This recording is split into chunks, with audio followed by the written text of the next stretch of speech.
What is up, chat? It's playoff day.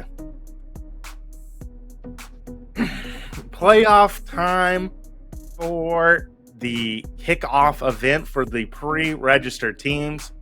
Last night, we played 3 intense rounds of Swiss play between 18 teams, competed head-to-head in 3 rounds, and 8 teams emerged as the top teams heading in. Today, we are going to play through a single elim best of 1 bracket in order to find out who is the front runner from these pre-registered teams for the start of the season, and the top 2 teams, so the 2 teams that make it to the grand finals, will directly advance to the Underpeel Masters Kickoff playoffs.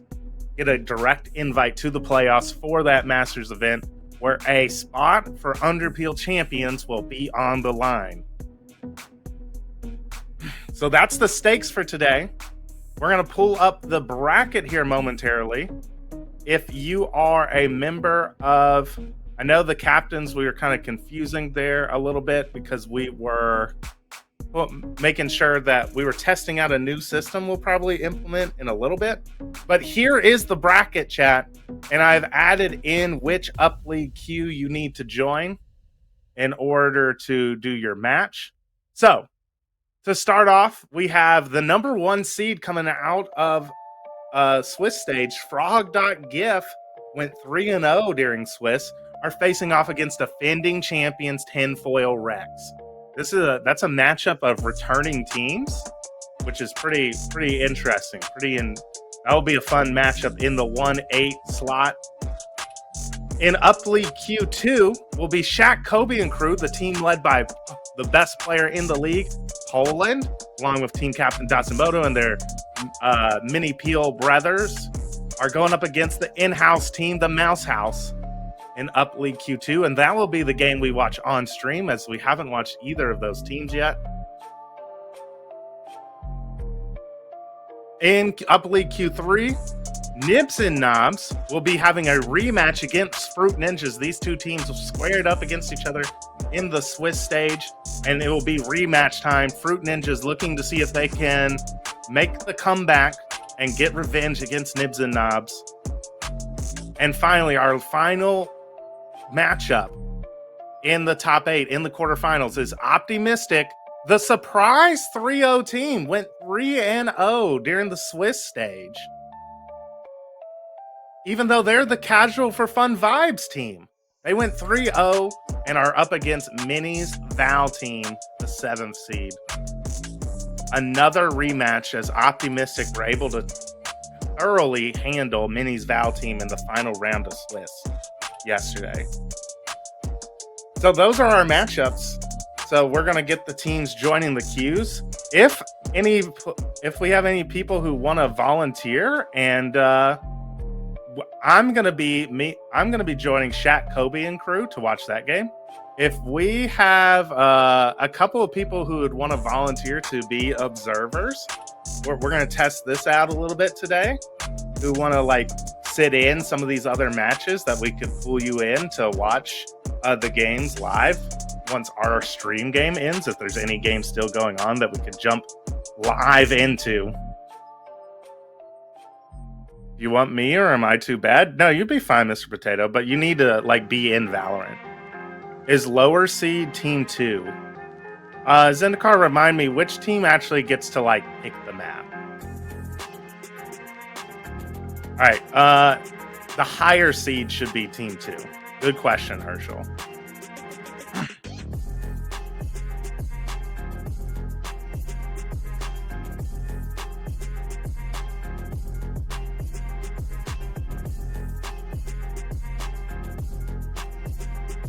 It should be in the queues, just to remind yourself of the I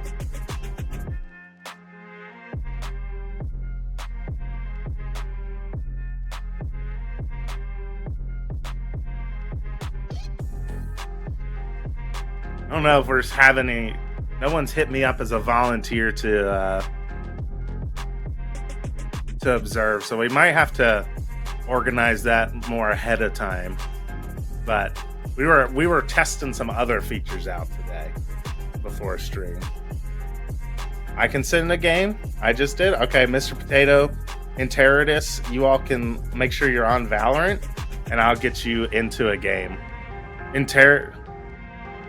Which one do you want to do? There's 3 up for grabs right now.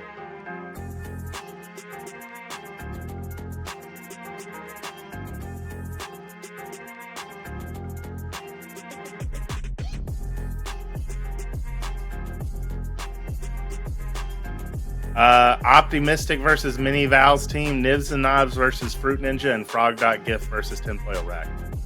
You're watching Frog versus TRX, right, Pinflash? No, because we've already watched Tinfoil Rex. So we're gonna watch ShaqKobe and crew versus Mouse House. Because we haven't watched either of those teams on stream yet. Give me MVT. Okay.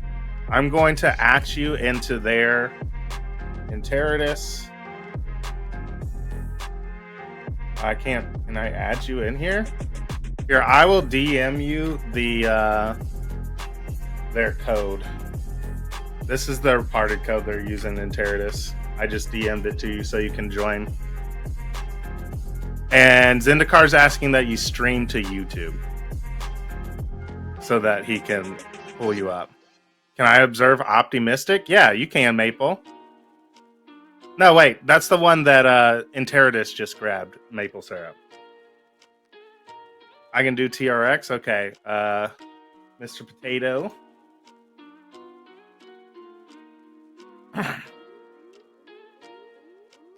You could do a different one, maple syrup. Mr. Potato wants TRX. Hang on a second. Let me make sure that I can get you in there. We're going a little slow. Some of these teams have kind of already started. So, Mr. Potato. I just DM'd you their party code so you can join Mr. Potato. I have Observer joining you all at Stewart.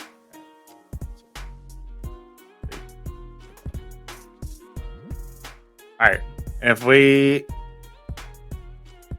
let's see. Let me scroll back up the chat. All right, let's go.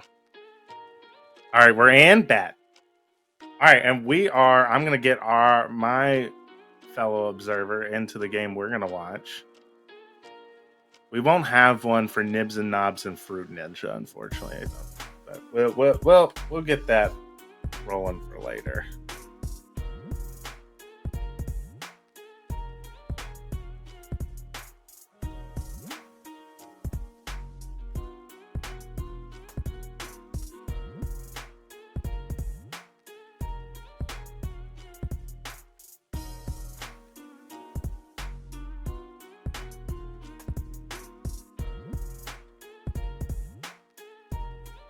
All right, I've invited our observer in.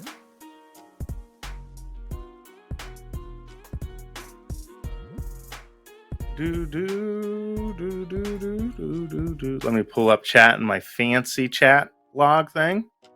As we get these games up and running.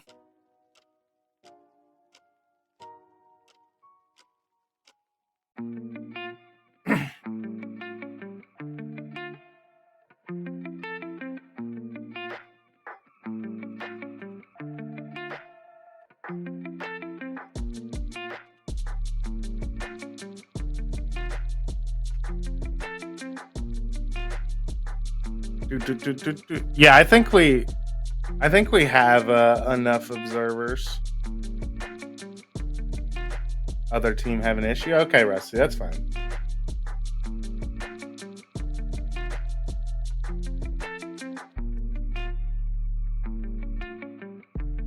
I will ahead of time next week because I kind of just last minute decided to do this based off of. I don't know. It was kind of fun yesterday just sitting here watching the scoreboard. It weirdly made it more exciting.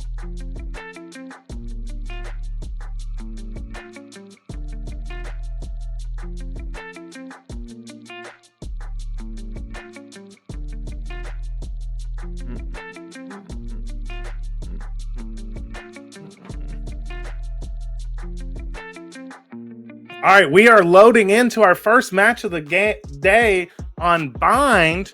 Reminder, this is the 4 and 5th seed matchup coming out of the Swiss stage. We have Mouse House on the attack, loading in. Looks like they're going with a double controller, double initiator comp on Bind. I actually scrimmed this against this team on Bind a week or two ago where they ran this comp. They go for they are a very explosive team. They have a lot of initiator players to facilitate activating Avery, the Rays player, and it looks like Soul actually might be hovering this jet. They might be going with a double dive comp here. I would be surprised if they lock that in, though. And on the other side, we have double controller along with a Cypher coming out, and then Poland, the top 100 Radiant player. Yes, the Minecraft YouTuber on the jet. Top player in the league, highest elo player, along with Dasumoto, a Peak Immortal 3 player, also on the Reyna. So this team with ShaqKobe and crew are a team that formed using the Pilo system in order to have two super high level team or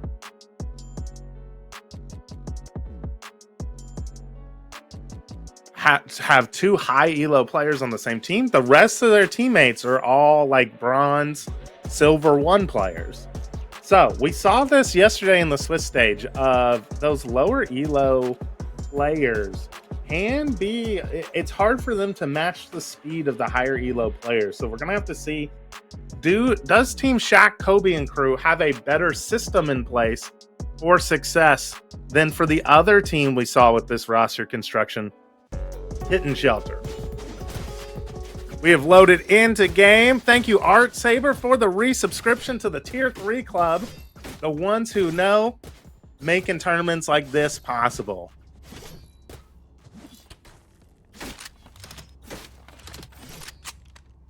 And here we go. We are loading in now. It looks like the Mouse House are going for a fast. They have 4 players heading towards B long. 1 player Soul going to be lurking towards A, but it's going to be a 4-man stack. A short. And Soul could get caught out here. Yeah, but Poland goes down to Soul. Oh, Soul was ready for the position top box there. Good value there from Soul on the lurk to take down the major raid boss of this team.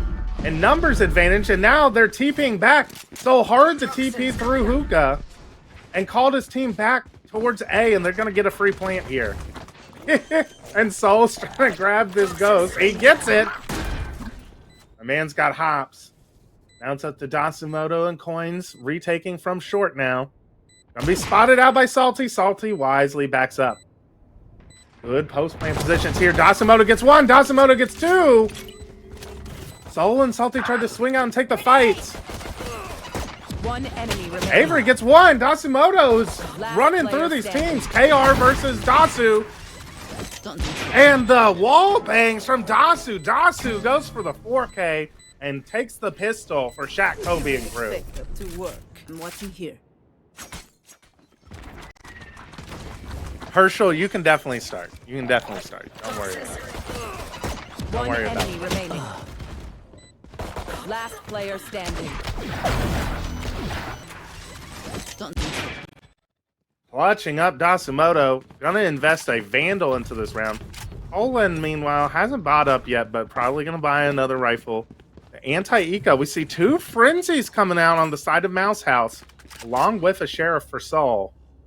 And it looks like this time they are going to be heading towards A, but it's going to be a fast fight in the showers, and Dasu's going to win it against the Satcheling Rays. Dodge the Sky Flash. Oh, going through. And now the Mouse House, the rats, have left the A bomb site. They're trying to head towards B, but this camera's in a nasty little position. Why does this bronze player have that camera? I must wait a moment. spotted out, but I think the cipher changes there allowed Mouse House to know that they were being watched, broke the camera. But location is known. But we see that Dasu and Poland have not rotated to B yet, and Dasu continues to farm right now, gets a second. Already Reyna ultimate available.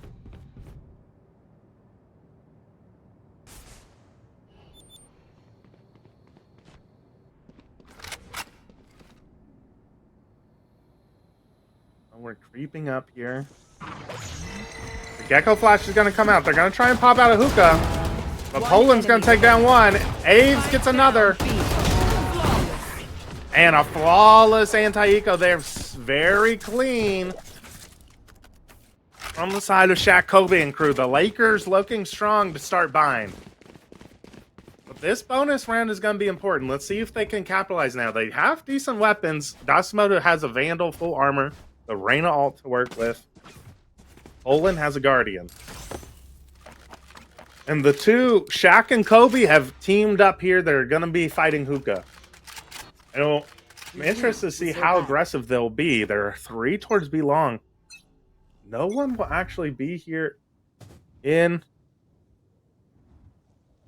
No one will actually be here outside of hookah to meet them. They're going to dog up. Salty dogging up long. Ooh, but the space now being taken by Dasu and Poland. They're ready for the peak. They take Avery down.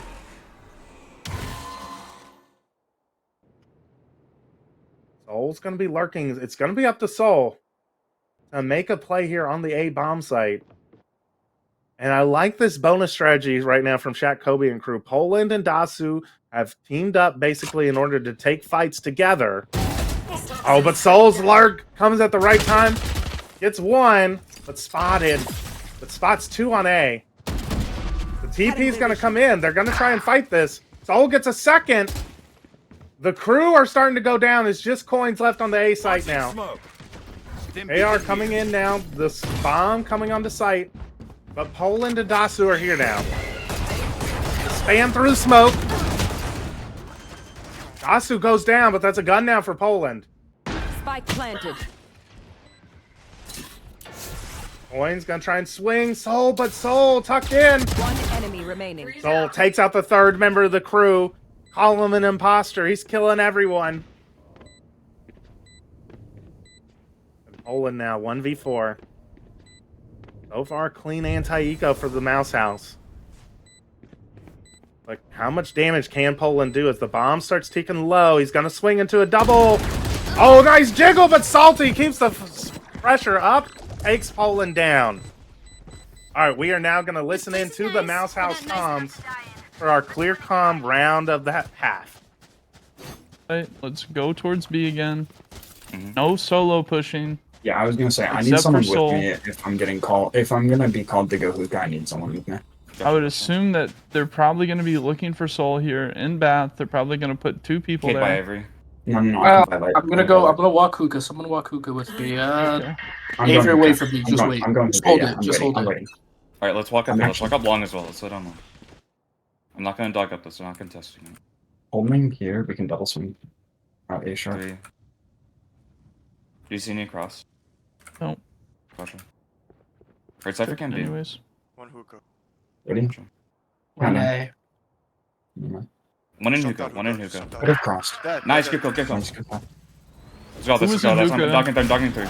I'm boom buying right side. Wait, left side, I mean, not right. Dogging back side, nothing 2, nothing, I don't see anything, I'm lagged out. Oh, Shit. Are you back? No, I'm. Oh, I'm shit. My nading game deep. is just completely frozen. I have bomb One too. here. Oh, he dropped it. DC. Wait, yeah, he dropped his DC. Yeah, we need to attack pods after this round. Floating on CT. Elbow. Elbow. Elbow Spike CT. planted. I did not mean to central, fuck. 1 enemy remaining. Last This elbow, one. last elbow. Elbow. Chill. I have nade and ult. Save ult. Win octagon. I got back up. Yeah, I'm back. Restarting. Swing off the soul. Frontside soul. Nice. Nice, well played.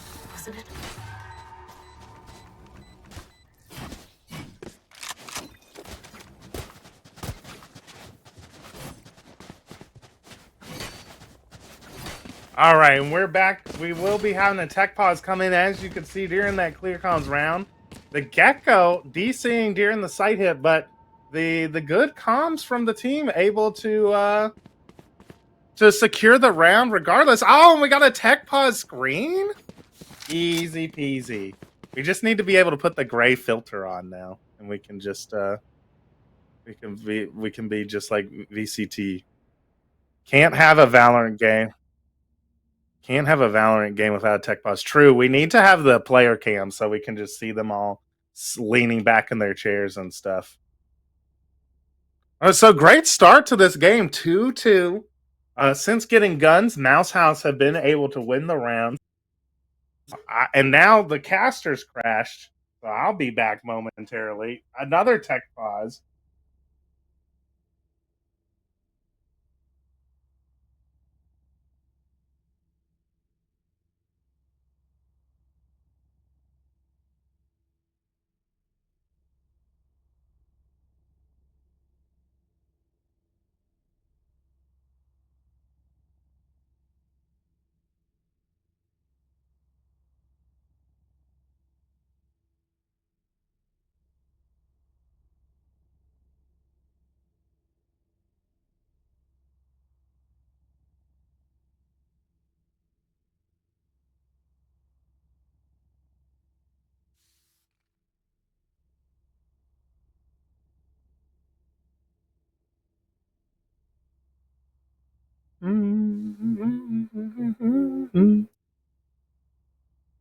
Hello, Zendikar. Can you hear me?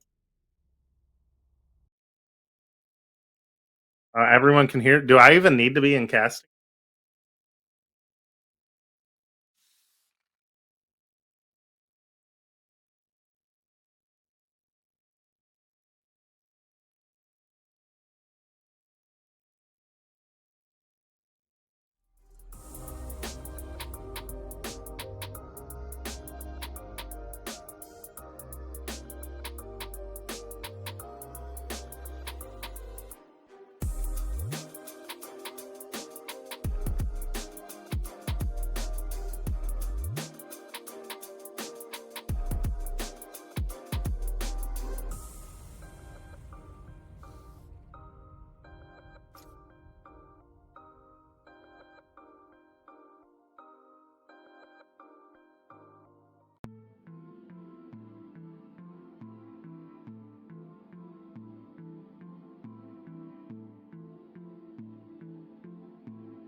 Oh, wait. Am I even... I had my mic. Alright, well, I'm loaded in now.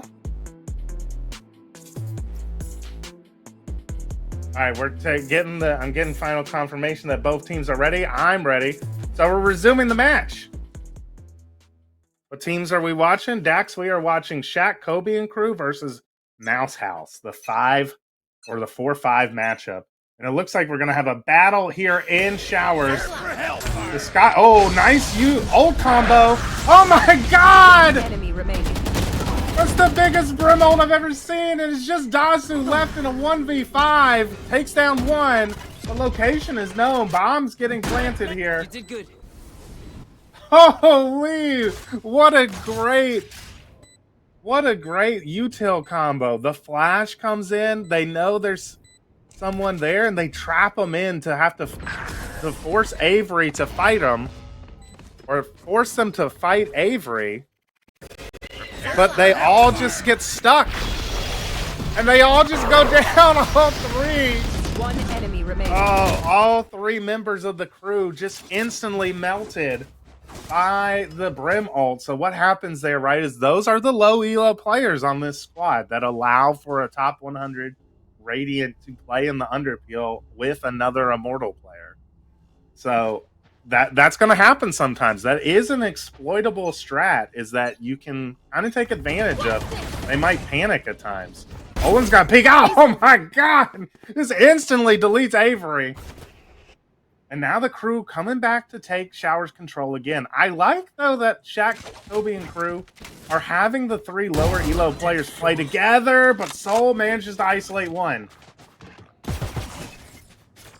Olin backs up, breaks the dog. Flash committed here. That means, like, if Cade wants to pick this Gecko Flash back up, he's going to have to come out on the site. The rats have paused. It looks like they are going to be taking the TP.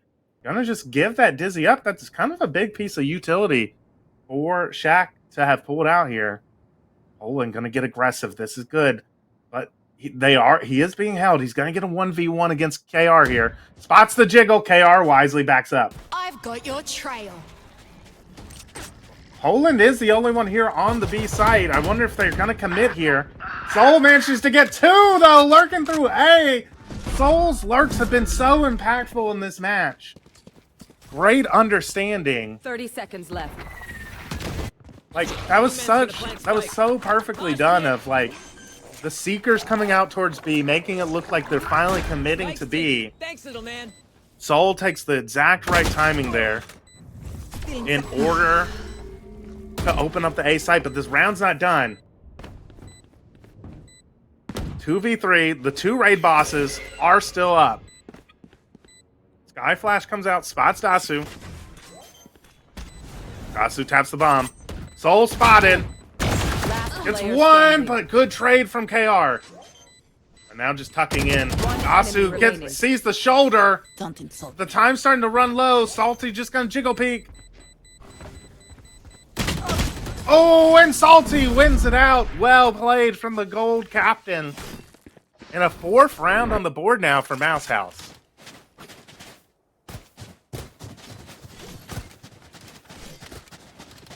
Well done. Oh, snap. Overlay up. Let's go. All right. Now we're heading into this. Bit of a half buy coming out here for ShaqKobe and crew. 3 Vandals, 2 Light Armors, a Stinger, and Full Armor Classic for coins.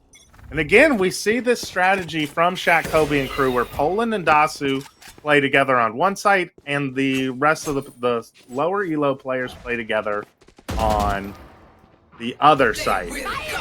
So far, oh, great play here. I like this double satcheling into Showers. The dash away and the dismiss. The Razal goes down for 0 value, but Salty manages to catch Poland in the back. It's down to Dasu now. Left alone, Showers. Bomb already planted. Mouse House have been playing this attack half fantastically so far in exploiting the way that ShaqKobe and crew have to play this game of Valorant with their team construction. Now it's up to Avery. Gonna take some peeks out. Gets 1. Breaks the rain of flash. Dasu takes her down. Cade tucks. Dasu goes down to Cade. Oh, nice shot from Cade. And now it's just a wolf in your wall who's a little late to the party. Gonna be able to take... Oh, no! Oh, nice try from a wolf in the wall, but the Stinger Spray not quite able to land onto Soul. A 5th round now for Mouse House. The Rats have infested Bind here so far on this attack half. They've won 5 in a row since dropping the pistol. So far, a dominant kind of display since getting rifles in their hand. And now, a chance to continue snowballing. The Cypher player only has a Sheriff here. The money should allow Mouse House to buy for the rest of the half. They have Gecko ult, and they have Viper ult. They've had Gecko ult for a while, but they haven't committed it, but it looks like they're wanting to now. Gecko ult gonna be committed here. Gonna spot one in pocket, and that Cypher is down. Avery is just entering into the site. Gecko ult picked up, but the fast flank from Poland is here. Gonna take out Soul. Not able to take out Cade. Cade gets 1. How much damage? Oh, and Avery goes down to the 2 crew members taking lamps. Nice timing on the swing from Poland. Oh my god, the awareness, but Salty. The timing there. 1v2 now for Salty. This is going to be a big round for the crew to pull out. The spray! Spike diffuser taken out. I don't think they got half either. And now the time's ticking low. A wolf in your wall's got to do something. It's spotted the spray. Salty. 1v3 clutch for the captain of Mouse House. Mickey Mouse has shown up to this tournament, taking down, they say, top 100 Radiant. We're not worried. We're just going to win every round. It looked like that was ShaqKobe and crew's best chance to win a round. But the flank only able to get one. Cade did a great job of not taking the fights and staying alive. And yeah, I like this though. Poland and Dasu got to keep getting aggressive. They have to get value together and get main advantage situations. Isolate players who are alone, but they're kind of unwilling to push past the smoke. But this is another good chance, even though they're on a bit of a weak buy here. They have stacked the correct site. Viper ult coming out now. Poland, though. Oh. Avery able to get one. Grim ult committed. Oh, but KR swings through. And they demolish the players here. It's just a wolf in your wall now left on site. Spike planted. Well handled once again from Mouse House. They are looking strong right now.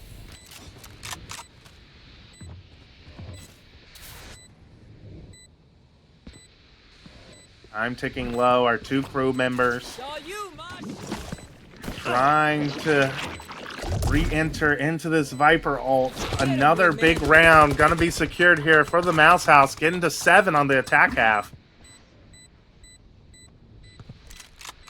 Stim beacon down. One enemy remaining. And they're getting mowed down.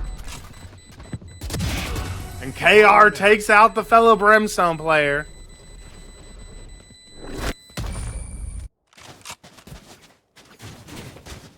We have a call for a tech pause here. It sounds like a timeout is being taken by Poland. The top 100 Radiant player, Shaquille O'Neal, wants to talk to his crew. Wants to get the Lakers informed. They're looking more like the 2004 ShaqKobe Lakers than the 2001 Lakers right now. We're trying to regain some of that past magic that we saw in the Swiss stage. But right now, the attack half from Mouse House has been immaculate so far. They have a good understanding of, like, they seem to be, they have a great read of how ShaqKobe and crew are trying to play the map, where Dasu and Poland are on one site together, and so they're just trying to find out where they're playing, and they kind of hit the other one. I think if SKC wants to do this double up Dasu Poland, they need to play heavy info with the other three on the other side of the map. Agreed. Agreed, Moon. I think you almost, I mean, I would almost more probably, I would like leave Poland. Like, if I was this team's coach, right, I would almost leave Poland or Dasu alone, like on a site, like leave one of them on on B or whatever to like get info basically, and just like say we're gonna retake this site, and like oh, but they're gonna be in the right position this round. Dasu gonna break the dog, but I think he's spotted. Cade! Dasu gets one, but Cade able to punish Poland immediately. And no value for the Radiant player. Goes down first step again.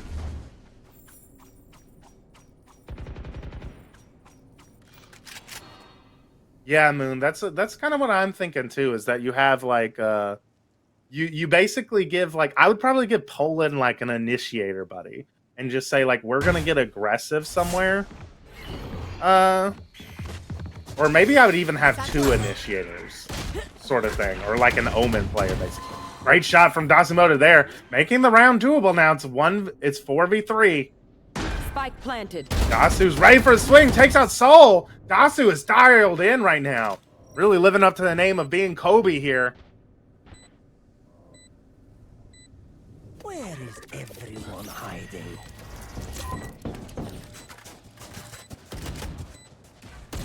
SKC has no initiator? Yeah, that's kind of troll. Yeah, I agree, that's troll. especially on a map like Enemy mine. remaining. Oh, Dasu is just popping off here. Finally, a third round on the board thanks to Dasu. Another hero round from Dasu. 2 of the 3 rounds that have been won here have been because of Dasumoto 4Ks. The 4K in the pistol and the 4K here win this round for SKC. And they're getting contacted on. Yeah, I mean, I'm more impressed. I think the SKC's game plan is like solid, Moon, I would say. Like, I think it's a decent enough strategy, right? That you're going to convert enough like man advantage situations from Dasu and Poland being able to play together and trade. I think Mouse House have just read it really well. Like, they're playing attack really well. Like, I'm impressed by their mid round and like some of their ideas. Like, they've had some really cool like ult combos. Like, I've been impressed by it. Found one.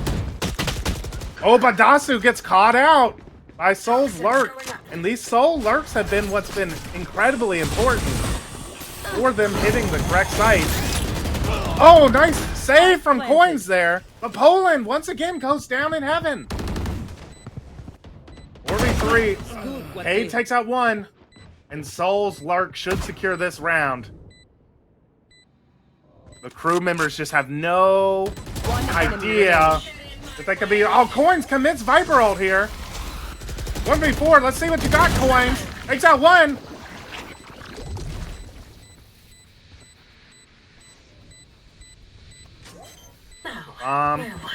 Sees a gun, but not in time. 8th round on the board for the Mouse House.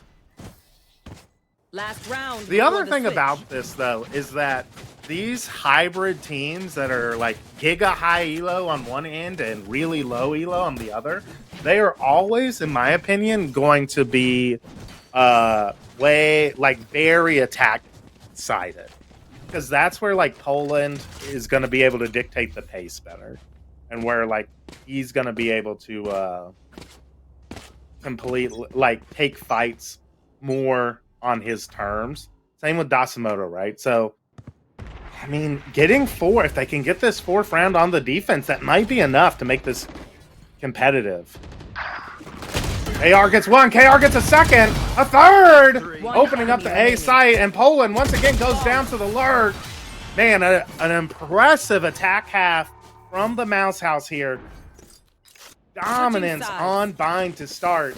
But here's where it's going to come in, the raid boss. Can Poland wake up in time to save this team? No initiator on attack versus Viper Brim? Yeah, that will be tough. That will be tough.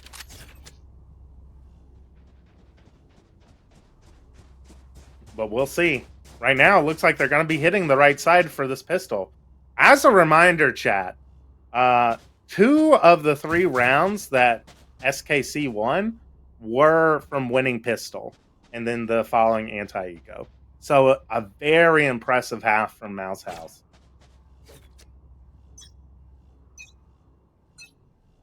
Yeah, exactly, Base Drop. They can't afford one of their players having a bad game, basically, because it's so reliant on them performing. But let's see if Poland can wake up here in the second half. Spot Salty.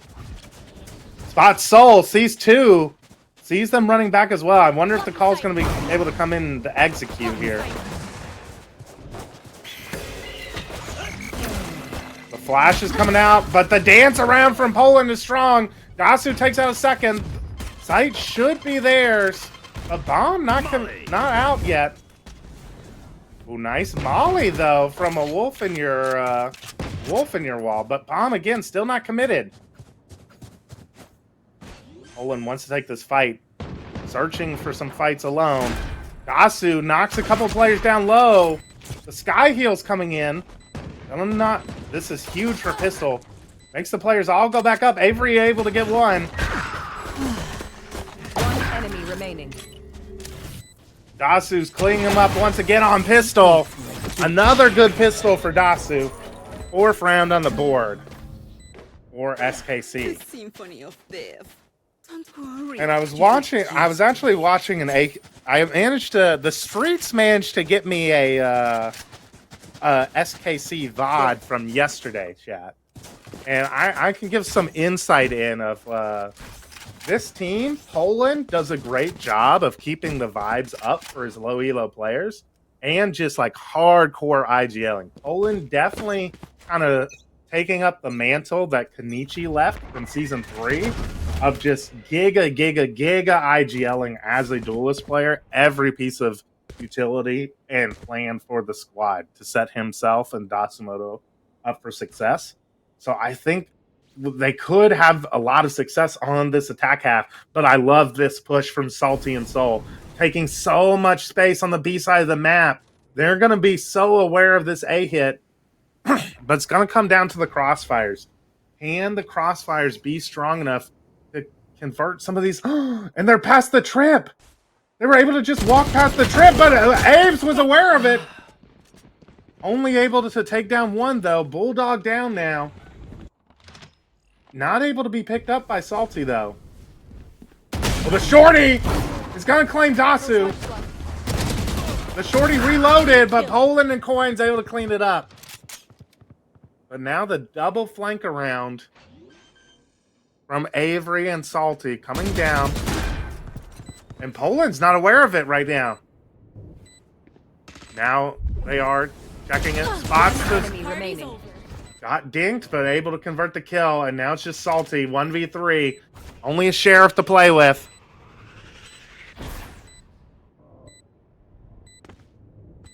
Coins is going to go hunting. No one going to get this Bulldog.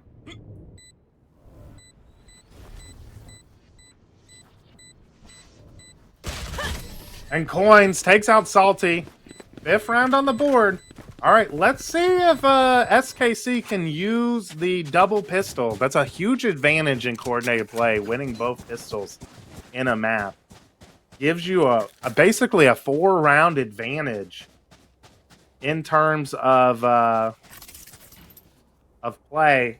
My PC overheated again, so I'll be right back.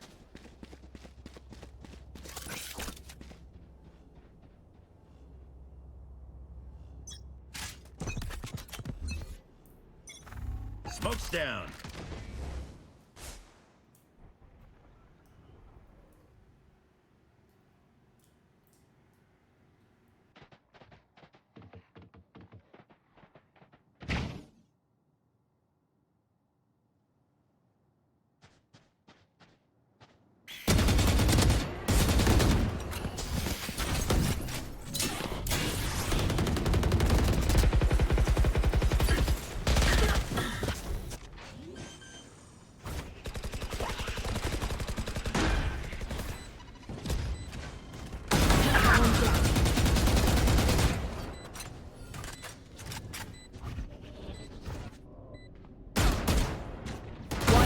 Remaining.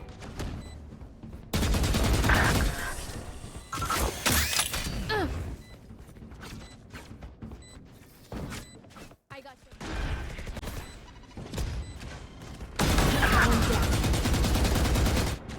One enemy remaining.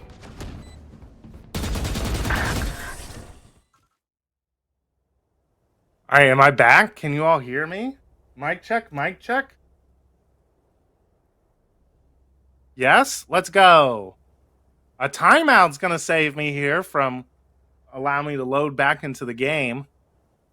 This is a great time, though, chat. If you want Pinflash to not have a PC that overheats and crashes every 30 minutes when the weather starts heating up, go down and hit that Prime sub button in order to subscribe to the Underpeel.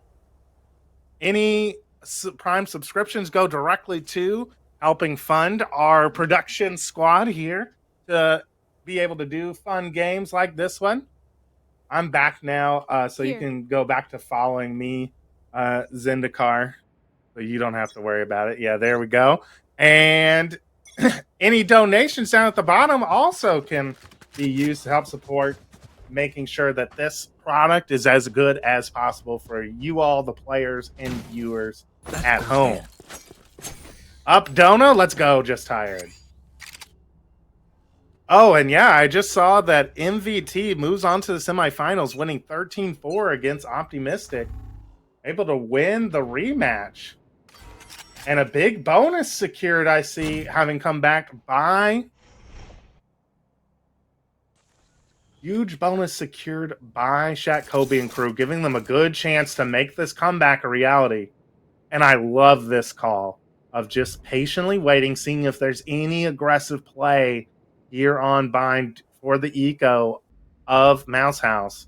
But Mouse House not buying into it. I was the pro. Well, yes, Sierra, you were playing on like a fucking like folding table on a air mattress.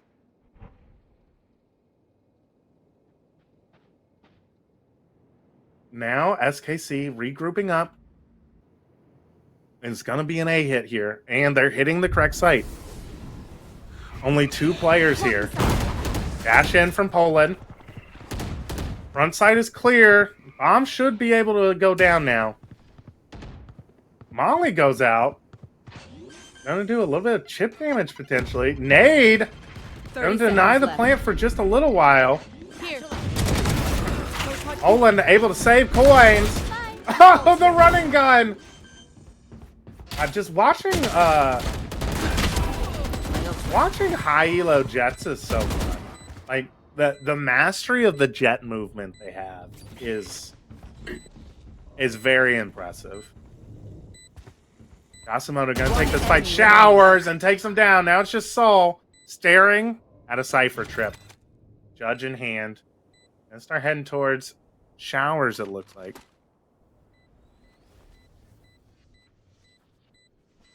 Gun here. A stinger spotted. No big gun here. But it looks like it's gonna be a flawless anti-eco now. Oh, never mind. Spoke too soon. Caster Curse. Soul gonna be able to pick up this Vandal. Unless a wolf? Let's go! That's our bronze player taking down the Immortal.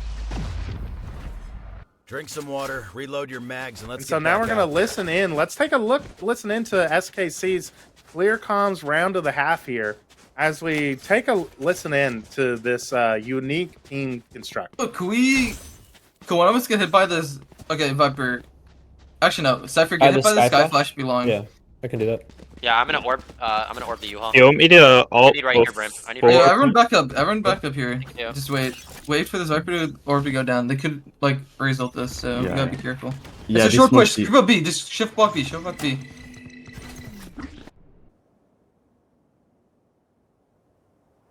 Yeah, everyone group up. Right here. I think we have to re-clear short. Unless you... What do you see, Cypher? There's nothing long at all. I'm already in, like, all the way into garden. Let's keep shift It could be walking up then. hookah. I don't have a cam, so... Yeah. Can you just hold... Can you just hold the space you have right now? Yep. Yeah, just stay Let's start running. Let's start running. They're gonna know we're not short though, so we have to speed up here. Let's get smokes then. I know smoke hookah. I'm messing my hookah smoke. Take elbow, take elbow. Let's go elbow. Yeah, take a buy CT for you guys. Molly hookah. Peeking this. Is CT good? Wait, yeah. good. Can we go back at? I have a cam for you, I Poland, think if you they're want to heavy come. hookah. There's definitely 2 hookahs. It could be 1 long. I'm with you, Poland. Hold on, I'm holding CT. Just go away, go away, go away. Yeah, run A. One trip. One trip trigger, on one link, trip. one trip on link, one trip on link. Wait, Viper. come back B, come back B, Yeah, come back B, come come back, back B. Just plant like here, beyond the box, bro. Okay. Triple some hookah. Hey, plant, quick. We don't have time. We could get resulted. Yeah, watch CT now. One in TP, one in TP. One is in hookah, one is in hookah. He's in hookah now. 2, 3 hookah. I'm holding the jump up. Walk down. Can I ult hookah? Brimald? Yeah, Brimald. Oh, razor. One enemy remaining. Last They're TP. In hookah. No. No, long. Corner. 131. Last long. She's 1.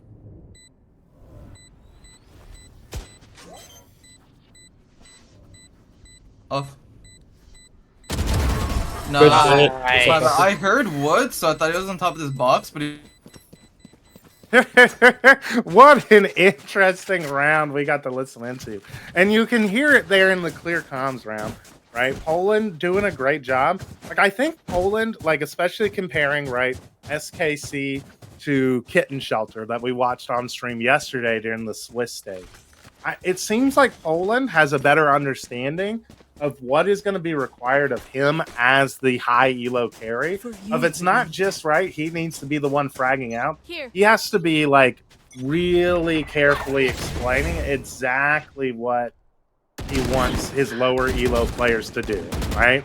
Because they're not going to have the same game sense. They're not going to have the same tight timing, right? In order to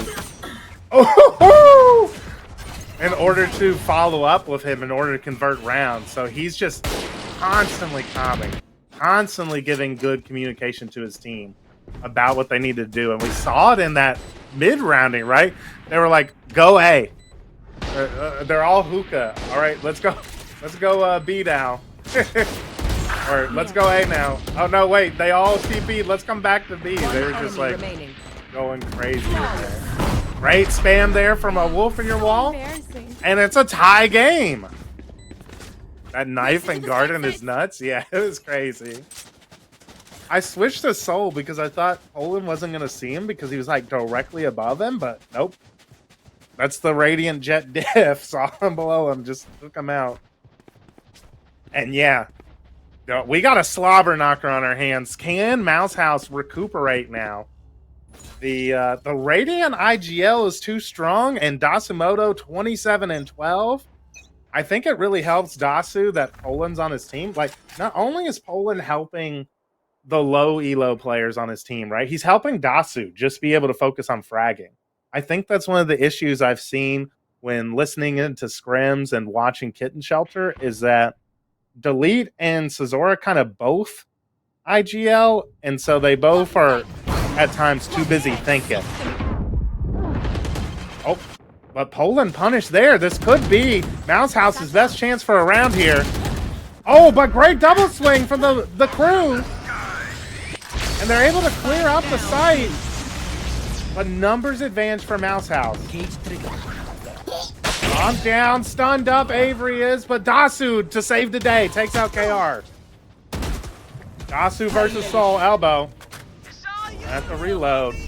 The Gecko ult comes out.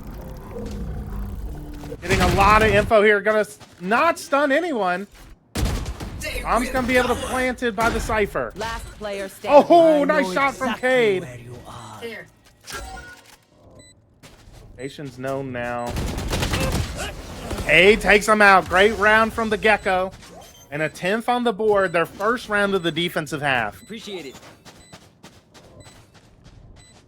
Beep, beep, beep. Enough of that.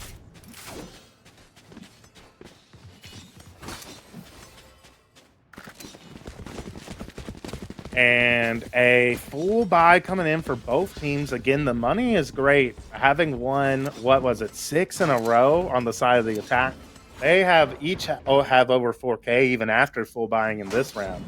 On the other side, a judge coming out for KR. The rest of the team with rifles, but 3 of them unable to buy in the next if Mouse House lose this round, especially since their loss bonus has been reset now. This is kind of a trap sometimes. But let's see if the Mouses can set a trap of their own, having put the Viper ult invested here at long. I'm shocked to see them have 2 more players here at B, though, even with a Viper ult. So A is an extremely weak site, and it's going to be the site that they're lurking up through. Oh, but this judge could go huge. Takes out 1, 2 raid bosses down thanks to KR's judge. A third. Spike down A. Spike down in A. KR gets out of there with his judge. The flash gonna come out. One enemy remaining. The 4th on for the ace. But goes down. Coins gets 2. But Cade sits him down 2 in a row now for the Mouse House. The rats themselves set a little trap here in U-Haul for the raid bosses. They go down to the judges. Dizzy's up top. Dizzy has targets. One enemy remaining. I think that's going to be another important thing. Like, if your team, for example, is going up against SKC or Kitten Shelter, right? Like, I think it's important to recognize that, like, you're not going to be able to win 50-50s consistently enough to win against, like, Poland and Dasu, right? But if you invest into the different kind of guns, right? You bring in like judges, operators. It way evens up your chances against these higher elo players. And we see there the judge being invested by KR is what ends up winning them the round. Molly's invested here from the defense to prevent the duelists from pushing through the attacker smokes, but bombs are going to go down. Plant here. It's a 5v5 retake. Util coming out. Salty going to be spotted. K gets one, though, peeking from showers. Nice flash. He's going to spot Poland. Oh, is Poland alive? As we look at the assist on Poland there, literally every team member, it was a 5v1 kill on Poland in that round. And a third on the board. Mouse House are starting to cruise now. 3 in a row on the defensive side. They've seemed to have adjusted well. They've done something in the last few rounds that is resulting in them finally being able to win some defensive rounds. And they find themselves on map point to advance to the semifinals now. Full buy for both teams. Brim ult online for the defense and for the attackers. Viper ult online for SKC as well. One off of Gecko ult. I wonder if we'll see them play for that. Doesn't look like it.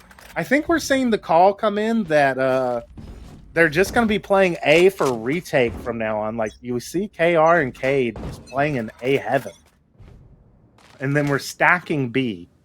But we're not fighting the extremities. We're not wanting to watch. We're not trying to give these higher elo players individual duels early on. Oh, the Brim ult is huge. Gonna force them back. Oh, no! What a Brim ult. KR again with the Brim ult. Gets 2 on site and takes out Poland. Now it's a 2v5. Dasu able to get 1 and heal up with the spray from KR. KR has gone huge on this map. And now it's a 1v4 for coins. The bronze 3 gonna go down to KR spray. And the Rats advance. Taking down Poland and Dasu and the rest of the crew to go on to the semifinals. What a match. That was a great match for us to watch. I feel like we got to see. Shout out to Dasumoto, ended with 390 ACS, 31 and 16, 5 first bloods. But it was KR, 311 ACS, 25 and 15 and 8 on the Brimstone for the Rats. Huge game from KR. And what did he got like 5 Brim, like a fifth of his kills were Brim ult kills. That's insane. That's insane. I'm getting a scoreboard check. It looks like we have the Frog.gif versus Tinfoil Rex game currently is 12-10 in favor of Frog.gif on match point. I don't know if we're able to get Mr. Potato up to be able to stream for us. We got some replays we can go over. Yes, in Turtis, you're going to observe the other semifinal game. Would be perfect.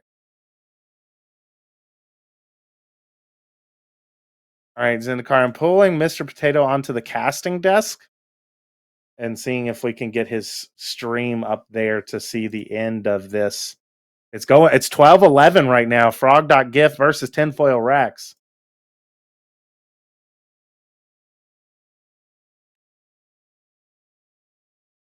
Let's see if we can get it pulled up and watch the finale, the end of this close matchup. A scoreboard check for the other game. It looks like Fruit Ninjas have just gone up 12-10 against Nibs and Knobs. So Fruit Ninjas looking potentially to advance 12-10 map point. I'm hearing it, but I'm not seeing it yet. Let me pull it up. I Kale invested here. There we go. We got it on board. W producers into car. 12-10, 4v4 here. Oh, nice shot from Code. Code's coming up huge. The substitute player for Frog.gif. 2v2 all of a sudden. Map point, Doge. Pops the knives. Spots one in A main. Redvin. Knife. Spots. Oh, what a swing from Malcro. And now it's just Redvin, the sub for Frog.gif, subbing in for Frogburger. Not able, knocked down to 5 HP. We're going to OT. Malcro, what a nice 2v1 there from Malcro and Doge. This is an intense matchup we've all of a sudden gotten into.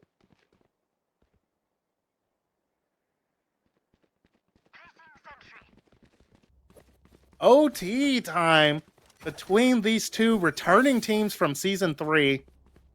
The third place team, Frog.gif, going up against the defending champions here in our first top 8 quarterfinals.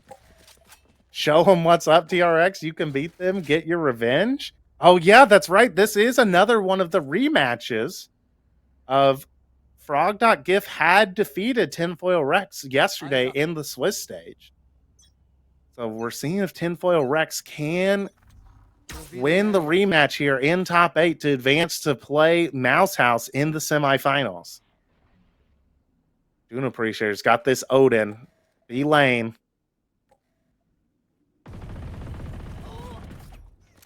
And the Odin gets valued, takes out Code. Meanwhile, rotation's getting pulled off of A, but Malcro, the classic lurker, don't lurk through A. Spots Sonus. But Sonus knows Malcro's there. Is going to keep 3 players towards A now for Frog.gif. And that's where the rotation is coming in. It looks like the attack want to hit A here. But they're being watched here. The Omen here is going to get contact. In tree. It's going to come down to Dunk Chai. This is going to be the round-winning play. Being droned out. Good utility so far. Does Dunk Chai try to time it? He does. But he goes down to the flash from Lil Bro Stewart. Oh, what a shot from Malcro. All of a sudden, it's a 4v3 for Tinfoil Rex. Redvin's here on time. How does he take a timing here? He's spotted. It's a nice dart, but not able to get any spam. A couple players knocked down low for Tinfoil Rex.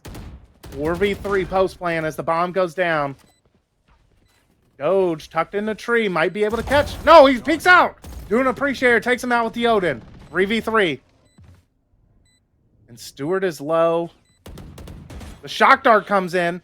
Knife comes out. Spots 2 Heaven. Malcro and Stewart. A main.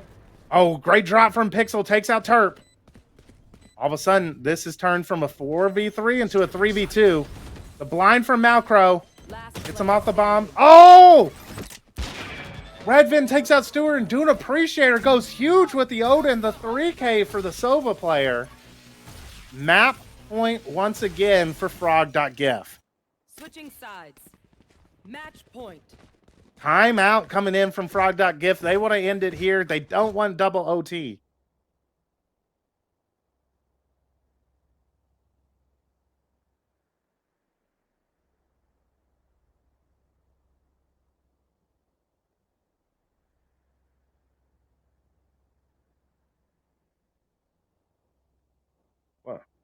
The zoom ins?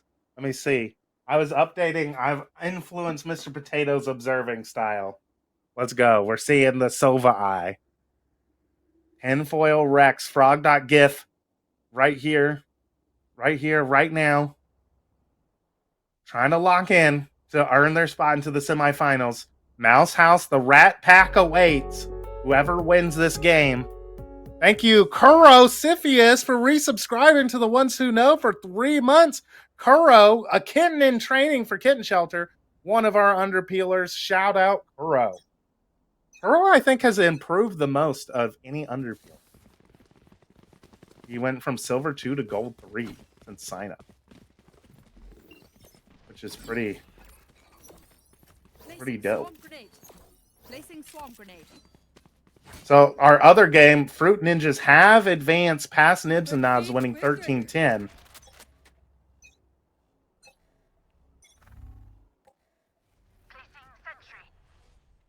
I'm updating the bracket is why I'm not talking here. I'm coming back to the game now. A slow mid take here from Frog.gif. They spot the KO. Little Bro Stewart and Market.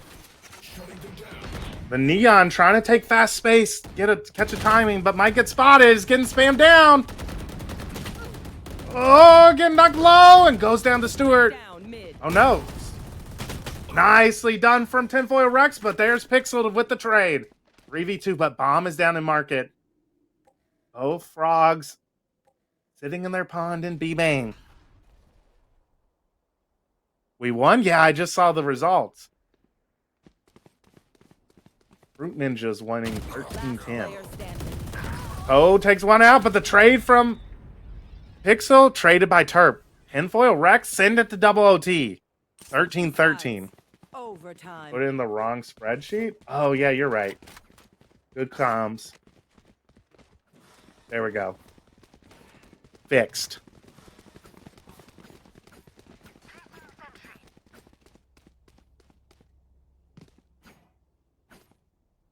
So we have our first semifinal matchup, and we will be watching that matchup between Fruit Ninjas and Mini's Val team.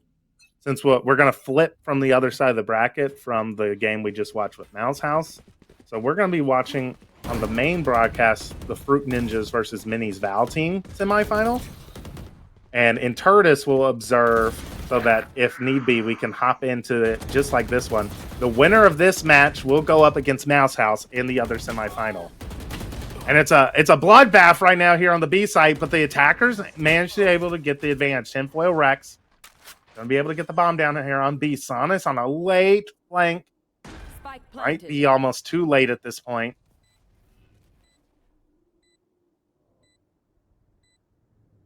In they go.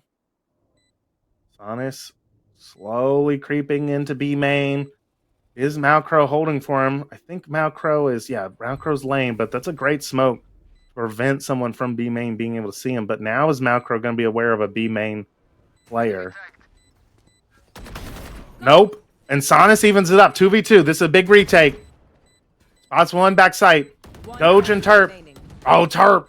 Terp has been huge for this Tinfoil Rex team, but Dune Appreciator takes out Doge. Sova v Sova. Oh! And Basil Terp swings at just the right time.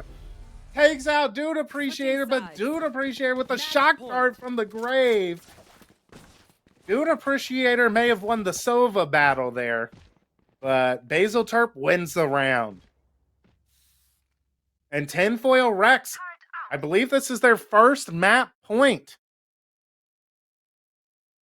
of the series. I believe that Frog.gif were up 12. They had gotten to 12 rounds, had multiple chances to close this map out in regulation.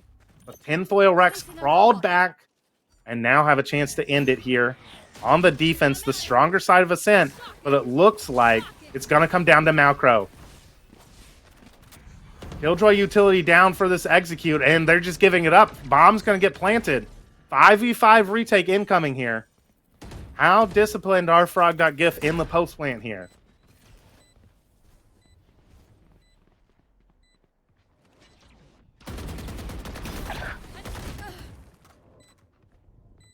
Trades coming out.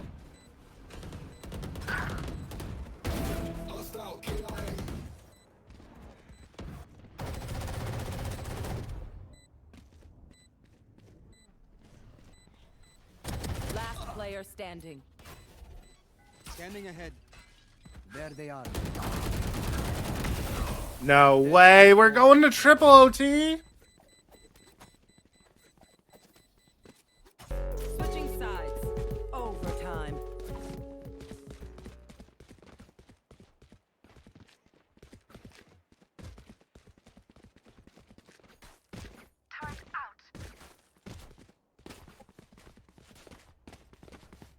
Triple OT coming out here. 14-14. Neither team willing to lose here on Ascent. And I'm going ahead and getting Mini Mom's Valorant team and Fruit Ninjas. I want them to go ahead and start queuing and start getting everything ready for their game to be prepped so that we can just jump straight into their game on the broadcast right after Is it infinite OT or does it end eventually like Premiere? I know in Mini Peel we had done like stop at 15 and sudden death, but I don't mind. I mean, the problem is like Mouse House have to wait for the winner of this game. So I hadn't thought about it, to be honest. I personally, like if I was a player, I wouldn't want it to all of a sudden be sudden death. But at the same time, it's like we're good. Don't worry, we got time. Okay, if Mouse House doesn't mind waiting, then we can just keep it playing.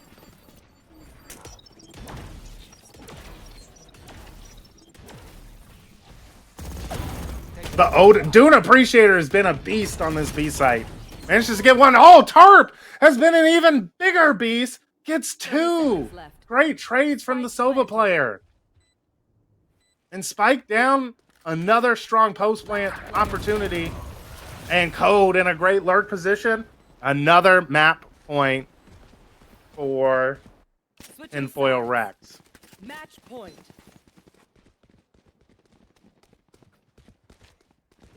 Who makes Masters? Is it top 8 of draft and pre-registered or top 4?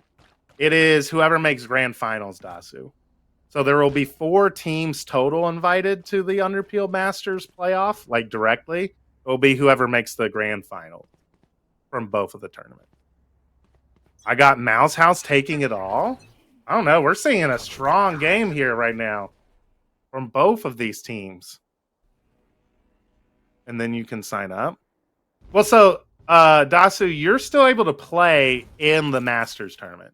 Because the first weekend of the Masters will be all teams can sign up to participate in a Swiss stage to earn the final 4 spots of the top 8 in Masters. Bottom 4 for Masters 1 through Swiss, yes. Like, so even if you didn't get top 2 here, right, like you still can make Masters with the adjusted format. Oh, and the correct site, but it seems like Frog.gif are aware that they've made too much noise here. Are they going to try and re-hit? If so, this might be Tinfoil Rex's chance to win out this match. They have 4 players here. They're starting to re-clear cat. They're getting a little antsy. They might play themselves here, but they're going to have 4 here still. Code's utility is doing a great job of making them not have to worry about B at all. The KO utility is in, but we get a Omen Smoke off before. Oh, and we don't clear Doge! Oh, and this Crossfire is too strong. They're mowing him down in the A main choke. This might be it. Oh, it's all down and it's over! Tinfoil Rex get their revenge. Winning in triple OT to advance to the semifinals. They will be going up against Mouse House in Up League Q1. As we take a look at our bracket, we will be heading momentarily to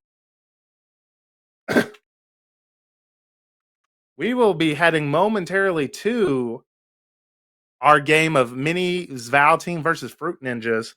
I'd ask them to start getting their lobby formed up now so we could head over there as quickly as possible after having that game end. And Turtis will be joining the Tinfoil Rex versus Mouse House game in the other semifinal in case that game is still going. Let me find my observer partner to invite him.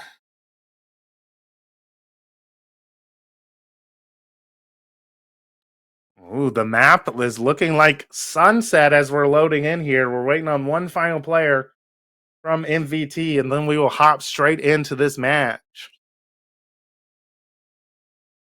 In Turtis, just ping Lil Bro Stewart can get you the lobby code.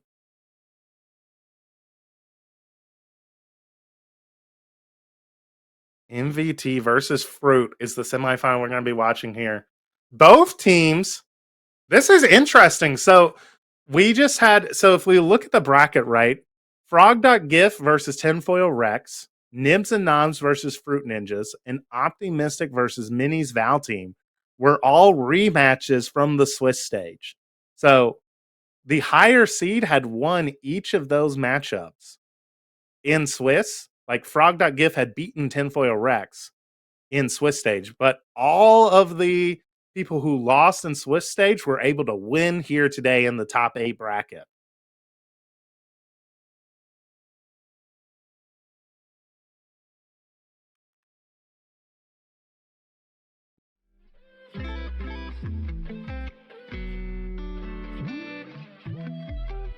So that's fascinating to me as we got oh yeah, and we do have make sure that you are following, chat, the Streets channel down here in the Underpeel section of our server. As we did have drama between there's beef between these two teams in Mini Moss Valorant team and Fruit Ninjas. As a long time ago, Star Duelist of the Fruit Ninjas, NI, has talked to reporters on the street stating that he's got some extra motivation heading into this semifinal matchup. He was calling out he wanted to play Mini's Val team, as team captain Minimoff had talked a little smack before, saying that had called out that he's 100% a better player than NI, despite NI having better aim lab scores. So you know, there's some extra beef, there's some extra oomph to this matchup here in the semifinals. So we're gonna have to see whether Minimoff can prove that he's the better duelist player than NI. What's up, Valadeus?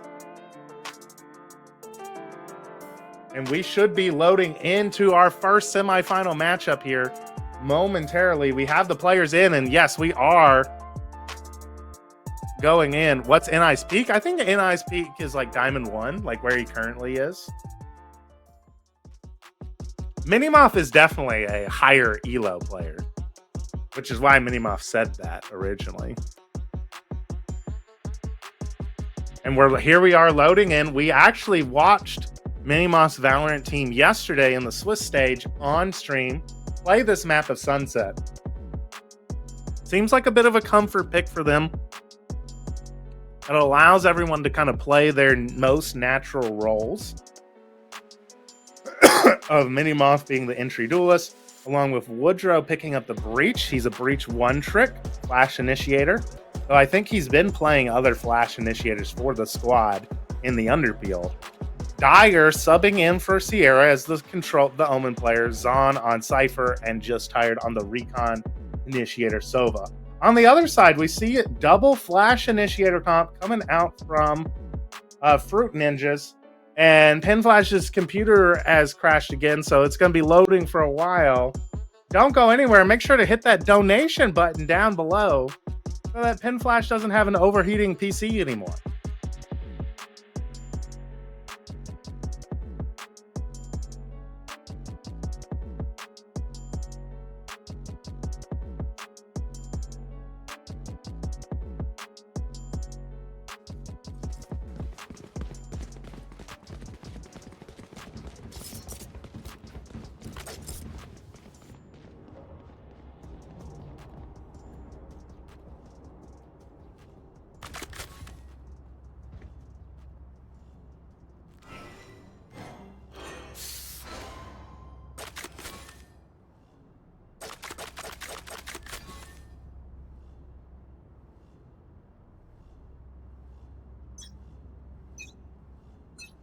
Okay, I'm the observer today.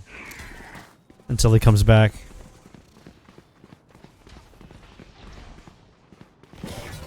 Oh, we're in game? Hopefully I can load in. Oh, we're started.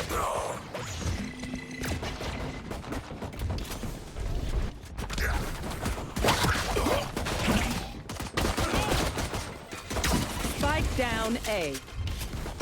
Can everyone hear me? Hello, hello? I can hear you. I can hear me? Bad. Minimoff's Valorant team able to take the pistol there, it looks like.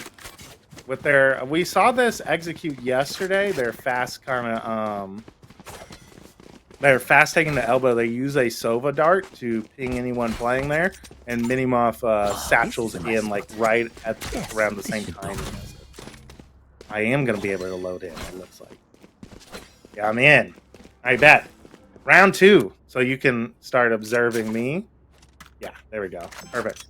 So, nice little jiggle there. Shadows traveling. And again, I remember calling this out yesterday. Oh, nice push down from Fruit Ninjas. They're taking some good fights. They're winning them out, even with the worst guns. And all of a sudden, it's a 1v2. Great anti-eco damage done already. DC defeat, the only one left. DC defeat, I believe, subbing for Fruit Ninjas today.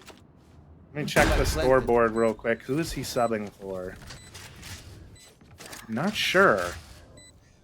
Can't remember the 5th player on Fruit Ninjas enough, but able to pick up a Bulldog, so has a gun to work with here in the post plant.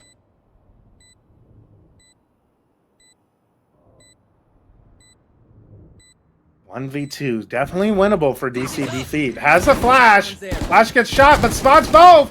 Oh, it wasn't shot. One goes down. Just tired. The hero of the round manages to keep the Vandal, but so expensive. An amazing anti-eco. Everything but the round win you could want there for Fruit Ninjas coming in there.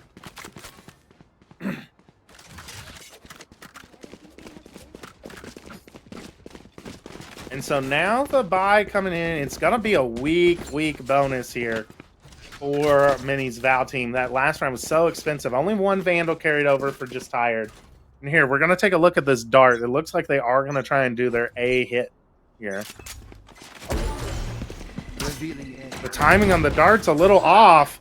And because of it, NI able to get the kill on Minimoth.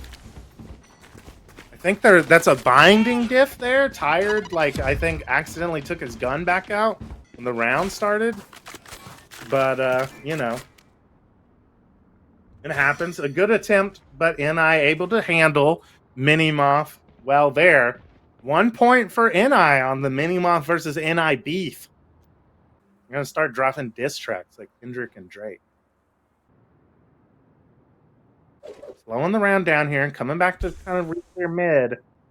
But good positioning here, I think, from Fruit Ninjas. Holding top mid.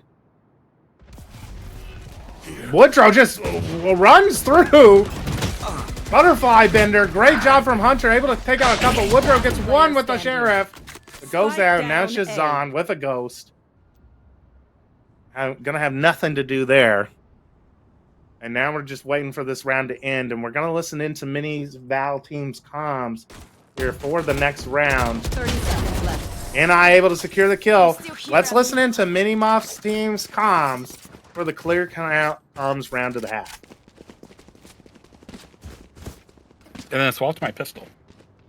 Yes, if you don't, if you're not holding a ghost, it'll auto buy a ghost, and when you purchase the ghost, it'll switch you. Yeah, if you don't have a pistol, it'll auto buy like a classic. Yeah. Oh, that's annoying, dude. Okay, let's just 1 through 1 here. Okay. 2-1. Yep. That's just a lucky spray. I mean, just a mid somewhere, I guess. Mid. Justin, the Cypher played B that time, right? Yeah. Yes. Yeah. All right. I'm shocking the front B trip. Go on A. KOA link. Close market. 3 on A. 3 on A. 1 top mid, right side. KO was A link. Raise on elbow. I beat into market. I didn't see anything. Can we re-smoke top mid? Re-smoke top mid? Yeah, re-smoking top mid. That was a nerd shock. I'm gonna boom bot and Nothing in market. In the market here. I'm holding line. I made a footstep. 1 top mid, right side. Left side market. Left side market. Yeah, left side top mid. Peeking mid. No spawning A link. Yeah, right side. I'm re-smoking top mid.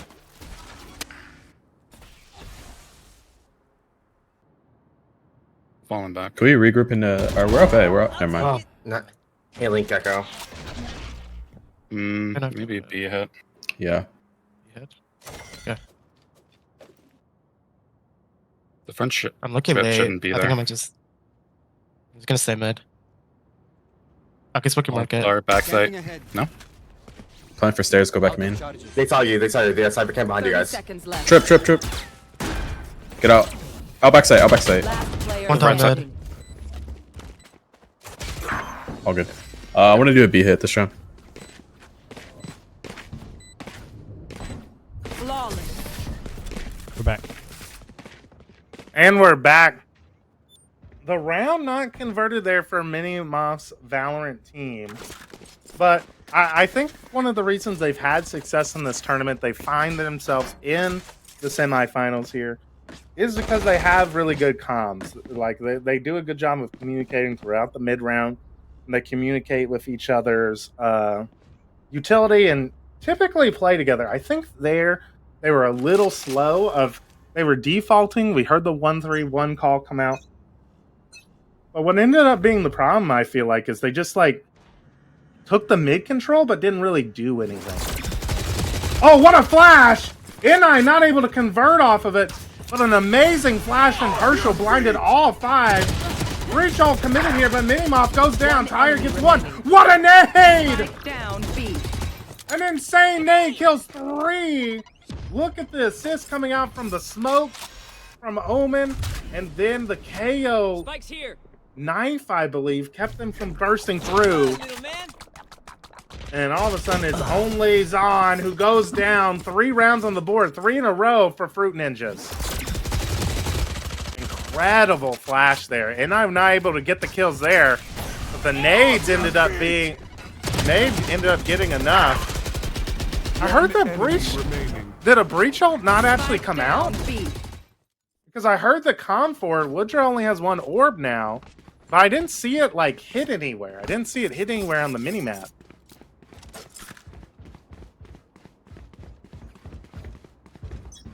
But a great start.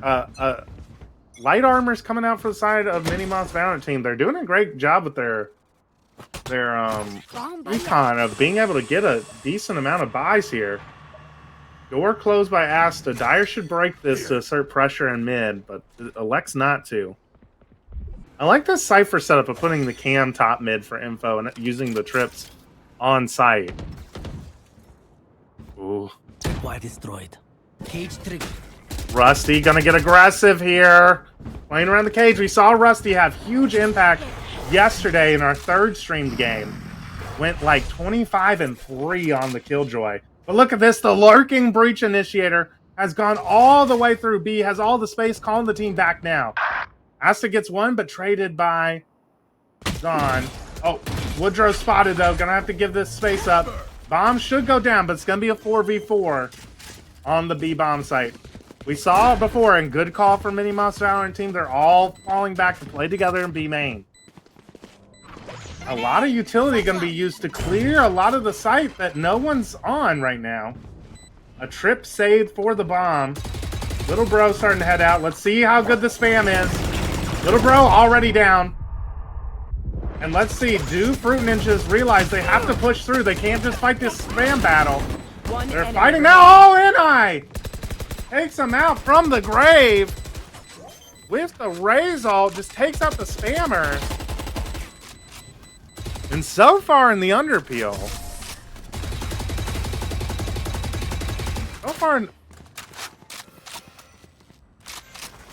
Alright, back. Alright, we're taking a look at what happened with that breach ult. I'm taking a look. Oh, the knife comes in and stops it before it comes out? Interesting. I didn't realize that could happen. I thought if it, like, started, like, if we get the voice comm, that it's, like, gone off. But apparently not. The knife timing, immaculate there to shut down that hit in the previous round. And a timeout coming out from Minimoth's Valorant team. Mini, not happy with his Valorant team currently. Gonna be talking to him. It's like Viper ult, but on much smaller timing. That's so unfortunate. Yeah, that's kind of crazy. That's kind of nuts. But since the pistol, Fruit Ninjas have managed to play immaculately. And right now, I'm kind of starting to think that that in the Underpeel right now, the spam from B main has just not been effective so far as a strategy. Even though they're playing it technically correct, it's just not getting the same kind of value we see in the pro play right now. I don't know if it's like we just don't, like, we're too low elo to kind of understand when we need to spray, and like we're starting to spray through the smoke too quickly. We're not ready for people to push through. A raise ult just kills 2 of us, so That might be a little unfortunate. It looks like we're going faster here. Sova ult committed to clear out the A site. Oh, but a push down mid catches the lurker. Tiles acquired for the defense, but the A site given up to the attackers. But man advantage for Fruit Ninjas. Oh, and look at that angle from Hunter. Takes out Dyer. He gets another with the operator. Right now, this defensive side. Oh, the Raze ult! Last player standing. Only Minimoth left. Minimoth versus NI, but it's Asta who puts him down. 5-2. Again, great defensive holds from Fruit Ninja.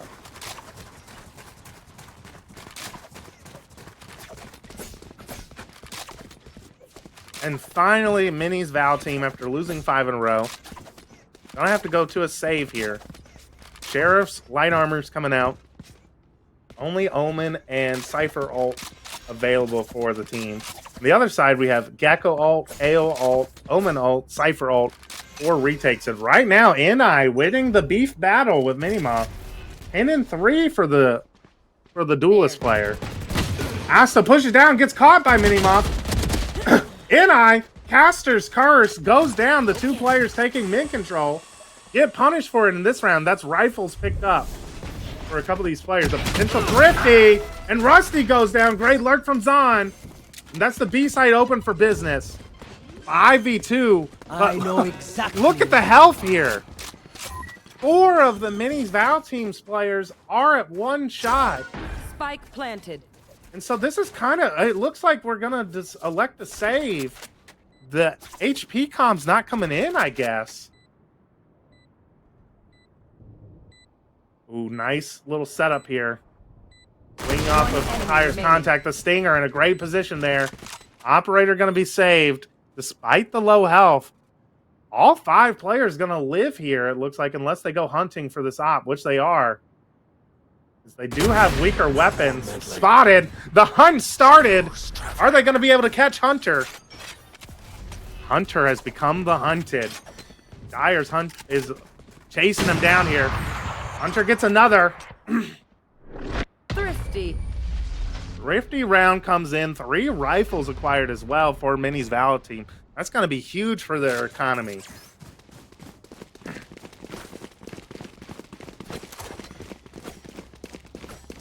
Let's take a look. No, still have a lot of ults to play with for the defense. Money not going to be in question for them. 5+ K on 3 of the players for Fruit Ninjas. Their economy is booming. They should be able to buy for the rest of the half. The Minis Val team, though, its economy is also really good. Thanks to that Thrifty. The knife comes out. We see once again Fruit Ninja wanting to take these fights in mid and take the mid control. But Asta punished again in this round. It had been effective in rounds past. Mini takes out. A win for Minimoth in the NI Minimoth Bowl here. And another plant on the B. It seems like there's been a good adjustment here. Minimoth's Valorant team realizing they have to fight mid and contest this aggression and map control from the defense, and are starting to win out the fights. And again, I really like this post plant setup of like holding Hookah, Tired stuck into a 50 angle, and Minimoth and Woodrow can swing off of it for anyone coming Boba. But again, it looks like the save call is going to come out for Hunter and DC defeat, saving that operator.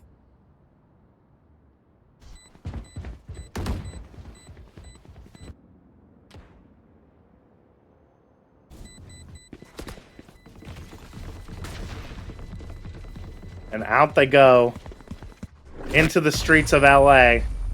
5 rifles again carried over for Minimoth's Valorant team. Their economy is going to be insane. Not having to buy any rifles here. I mean, the thing is, though, is Fruit Ninja's economy is going to be incredible, too. I think both teams should be able to buy for the entirety of the rest of this half. 5-4. We got the makings of a slobber knocker here on our hands, chat, as we head into the final 4th of this half. Cover going out. NI has the operator. Gets one. Nice shot. NI is an opper. He's a sniper. Gets a huge opening pick in B main.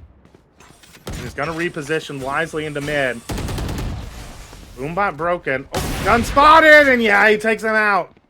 Nicely done from NI. NI starting to make his presence known in this round. Minimoff's going to have to make a play here. Is Rusty going to be ready for it? Not this time. Minimoff wins out the duel. The A side is going to be open. It's just DC defeat in Alley. How much does he contest, or does he wait for the retake to come in? Minimoff goes down. Nice peek from DC defeat. Makes it a 4v2. Just Tired and Woodrow are going to have to get aggro. The flash comes out. Takes out Astra. Nice from... Oh, Woodrow has the breach ult. Does he commit it here? He does. He's going to get two stunned up. No, but DC defeat. Doesn't matter. The stun is cosmetic. The Gecko flash is stronger. And so that's breach ult burn. Despite the round win, and now 5 ultimates online for Fruit Ninja. Really great op shots here from NI, and really good like raise movement to get out of B main. Oh, the zoom in? Okay.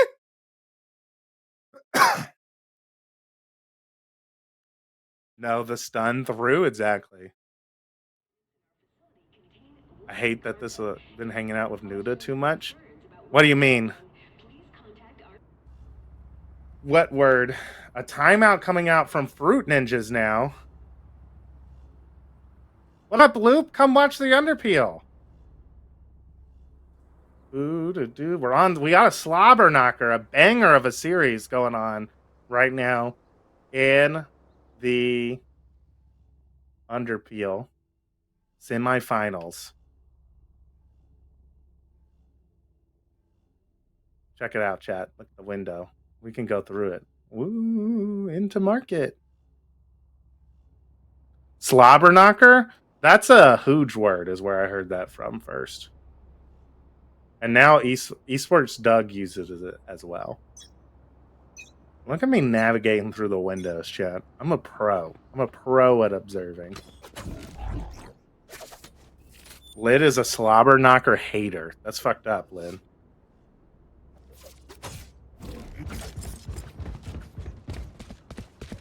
Went 5 ultimates for the defense. I wonder if we see them committed here, if they're going to use another round.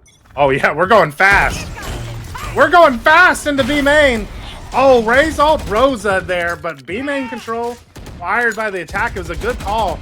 But great reaction from Minimoff's Valorant team to back up after the knife and the pressure comes in. Look at Dyer taking space at A. The flash going to come in. The flash doesn't see Dyer. Dyer's going to have great timing here. No, Dyer, keep it. Keep going.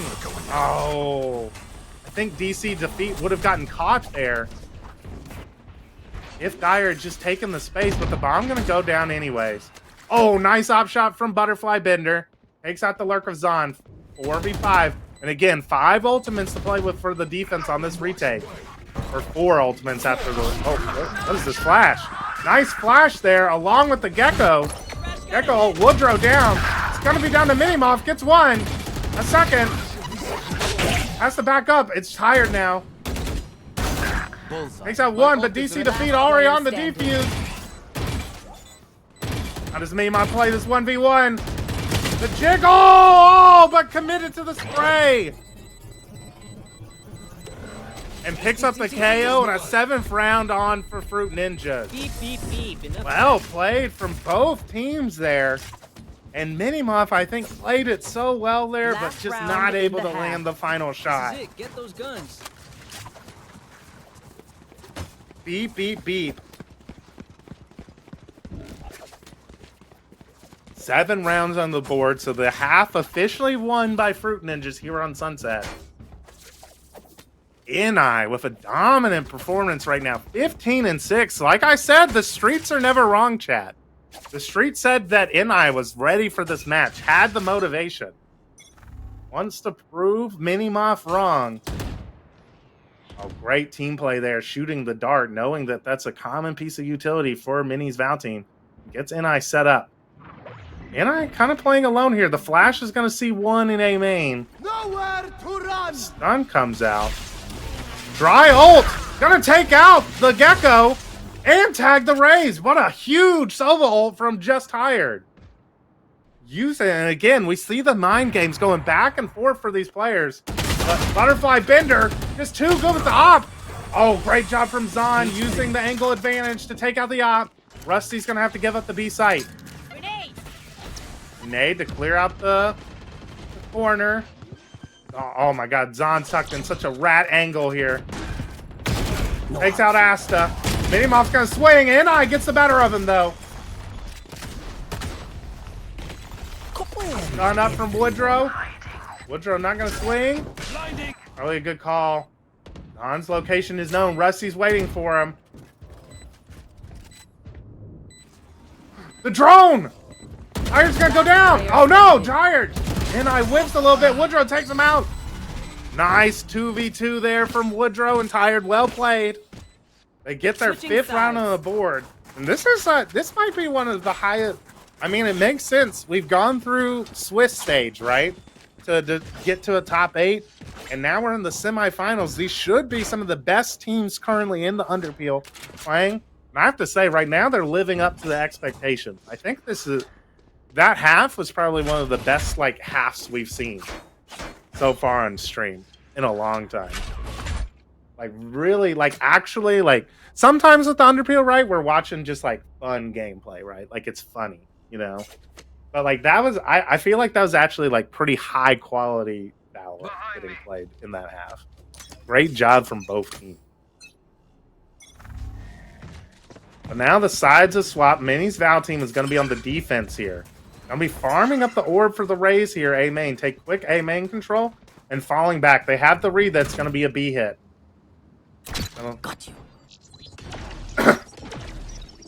4 players grouped up 4-1 for Fruit Ninjas, and they're gonna be trying to hit the B site. They've broken Zahn's trips. Cage trigger. They're backing up.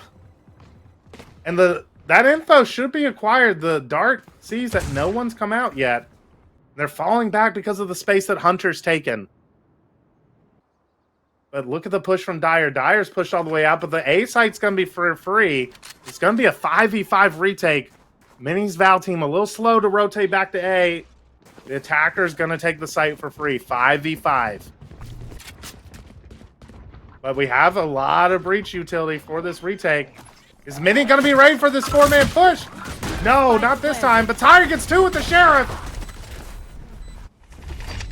And all of a sudden, 3v2. Hunter spotted, goes down. And now it's just Rusty. We saw him do miracles on Ascent last night. Can he do another here in the 1v3? Playing in the smoke. Gonna spot the Omen. Takes one out. But, oh, great mini-map refrag from Woodrow there. Headshots Rusty. A needed pistol for Minnie's Val team. And that's going to mean that Minnie's Val team has won both pistols in this map.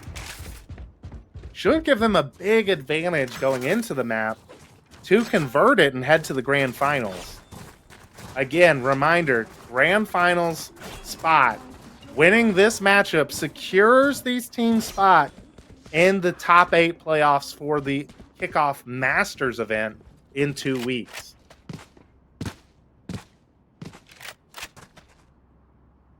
So, buying up here. Oh, Vandal being purchased by Just Tired. Bulldog for Woodrow, Guardian for Minimoff, and a couple of Spectres for the other players. Again, going to be focusing on taking a main control, stacking 3 towards the A site.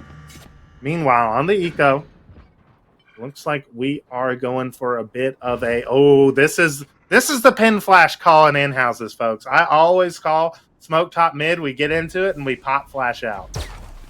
Well, they didn't go for the pop flash, but they're going for it now. Nice blind, though, from Dyer. It's going to wreck this attempt. Dyer gets one, and they're forced back. And Spike down top mid now. Now there's just a 4-man crossfire on the bomb. And they're about to put a smoke down. The flash comes out. Butterfly Bender tries to run through, but goes down. Oh, but look at this. Asta flanking from behind.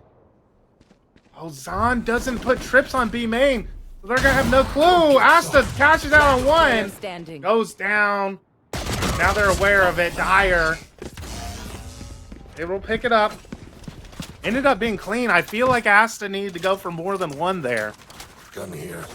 It still would have been tough, only a sheriff to work with, but if you go for like 2 or 3 with your sheriff shots, you play it cool, maybe you can convert that huge flank into a round. But yeah, I mean, I don't know. Zahn's set up on B. He's got to be more aware that someone can just walk all the way through the B site currently. Putting more of a standard trip here. Interestingly, not putting the unbreakable trip. That goes there. Is this man even a Cypher main? Some could question. Dart ready to go out for a B hit for Just Tired, who has a Phantom to spray. Oh, and look at this. A good push from Minimoff and Woodrow. Have taken all of A main control. They should know it's a B hit. But Dyer right now stuck towards mid, having to hold the mid push. Oh, Minimoff catches the lurker and tiles. That's a gun potentially available to get picked up. The execute starting to come out, and Tired goes down to Asta. Bomb getting planted on B now. Spike planted. Oh, Ni through the smoke takes out the spamming Zon. 4v3, and Fruit Ninja's also falling back to B main to play spam. How many guns do we have? We have 2, 3 rifles. Asta's gonna be in a huge position here. Does he get cleared? Oh yeah, he does, but DC defeat swings! Saves him for the time being and makes it much more difficult. Oh, gets hit by the Gecko flash at the last minute. Last player standing. Gecko ult committed, and Woodrow goes down to the flanking Cypher, 8-7. Bonus secure here. They're usually distracted. All right, let's take a listen in now to the Fruit Ninja comms for their clear around half to see if they can take an advantage in this first gun round. I'm also broke. Gecko can buy. Okay, thank you, thank you. You'll have to take the bomb. Defeat. Oh yeah, sorry. I always forget. All good, all good. Get me my orb. I could totally see them fighting this with like 3 stun. So just wait a second for B main.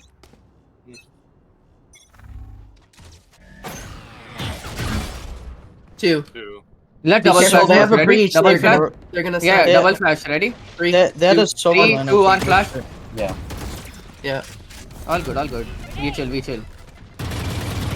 We are just here. doing We utility can leave. trades We now. can leave. Yeah, 3 yeah, we here. can chill. Just wait, just wait. Breaches market. Breaches Breach, market. Race, and Sova's Omen on here, top. and Silva's top mid. So Cypher's only 1 on A. Nice. Nice. Yeah, We killed A anchor. Run They're it, gonna run it, take run your it. mid. Come here. Quick. Yeah, Ace free. They could be mid, but Only Sova can make it there. So wait, Harsh will take orb. All good. Doesn't matter. I'll take orb. I'm flashing up be high. careful. Could be CT. Breaches rotating to you guys already. Could fast retake. 80, right there. Shutting them down. Big kill for flood. Eye blind. Nice. It's 4v3. Eye blind. Just chill. Nice, 4v2. Rusty. Nice. You back Both off? were both were B. I was smoking Wait, 5. go back, Rusty. Yeah. Yeah. You can play high low with me. Yep. Smoking. In the second half. No idea if that lands. Breach will have stun back. 1 here. There. You Yeah, ready just to double swing game. Double swing game. 3, 2, 1. I'm blind. Last player standing. Dude. And C, all good. Dude. What a great comms from Fruit Ninja. Again, I'm just so impressed with both of these teams. They're so evenly matched right now. Great comms and mid-rounding coming out from Team Fruit Ninja. Like, they read what was happening in B main. Hunter was able to get the lurking Cypher, get the pick, call them over to A. They get a free bomb plant. I think they needed to play a bit more aggressive post-plant positions. Woodrow, though, came up huge, got 2 in A main, and then had an incredible flash to set Minimoff up. And they just were so aware of what was going on with that high-low. So Minimoff satchels to break crosshair placement, and with the flash, able to kill both.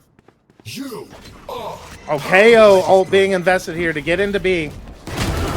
Dawn takes out Ni, though, trying to satchel out. When does Dyer swing? He swings out, catches Hunter, but Hunter able to escape.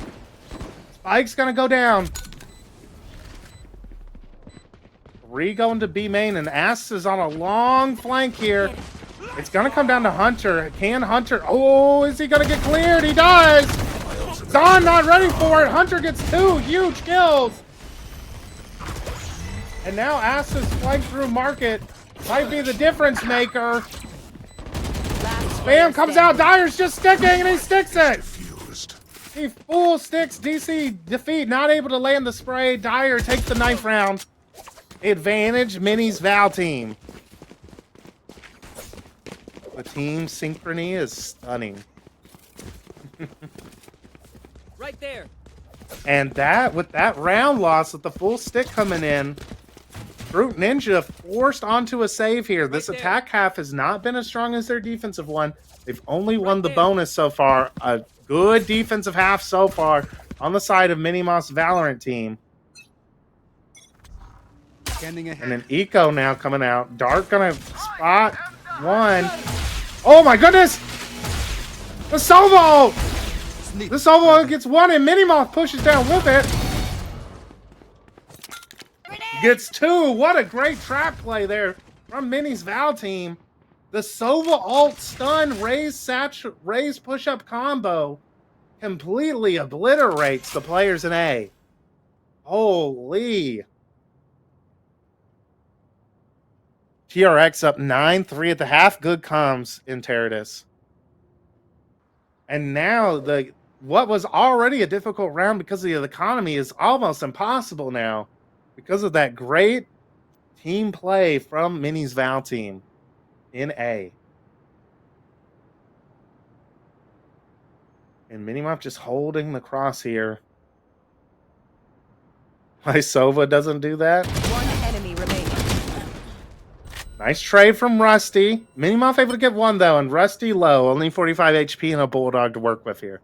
30 seconds left. Tired should be advantaged here. Takes him down. Just Tired having a great game here in the semifinals, 19-10.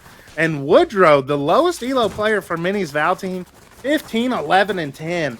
A dominant performance right now on the breach, having such huge impact. And a timeout coming in from Fruit Ninjas. Team captain Asta, the KO, wants to chat with his team.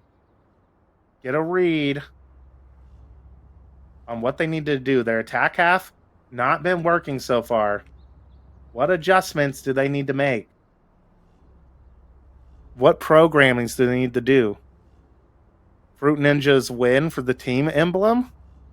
We got some Fruit Ninja. All right, we can do this during the timeout. All right, spam the Fruit Ninja emoji if you want Fruit Ninja to take this slobber knocker, or spam the MVT emoji if you want MVT to win this semifinal out.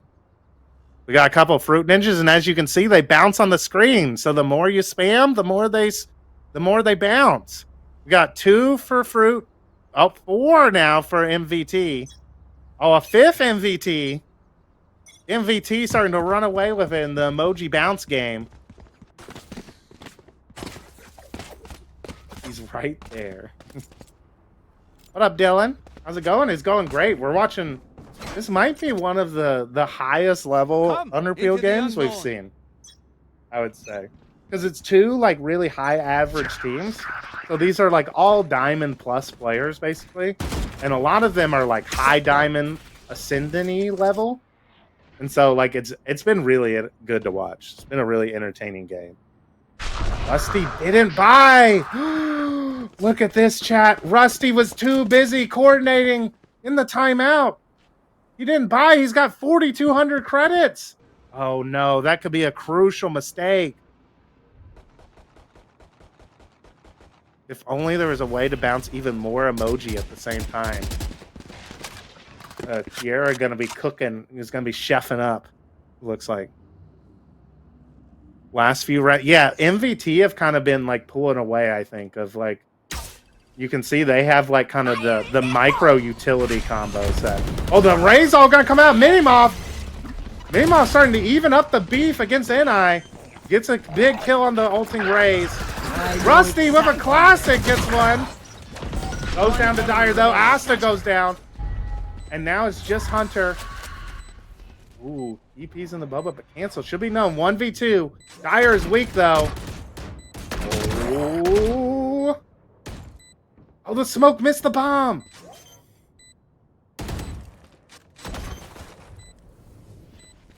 Oh, Hunter is playing this so well. Knows no one's on the bomb. Someone taps it. The time's starting to run low. One enemy remaining. Dire tries to peek up. Only 5 bullets left. Gonna... Tired halves it. Tired! What a game from the Sova player.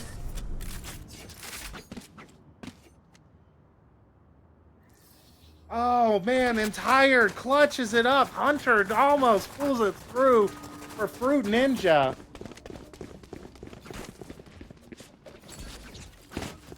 But a crucial round win there for Tired. Huge clutch from the Sova player. Pulling it out in the 1v1. And now another full buy. We have Gecko ult for the attack. Ray's ult for the defense.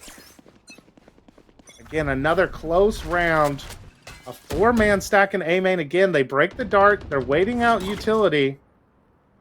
Gonna flash A main. Elbow flash. It's a nice flash. It's good KO attack from Herschel. Oh yeah! Monster on the loose! Gecko ult invested now. Then gets spammed down. Tired goes down to Asta, and the site, the A-bomb site, is Fruit Ninja. Minimoff tries to commit, but goes down. Great shot from Rusty.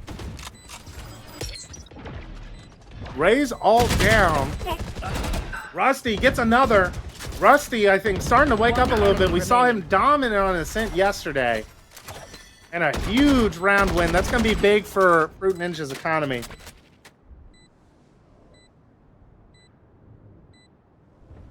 Fruit Ninja, we're on the brink of having to save here.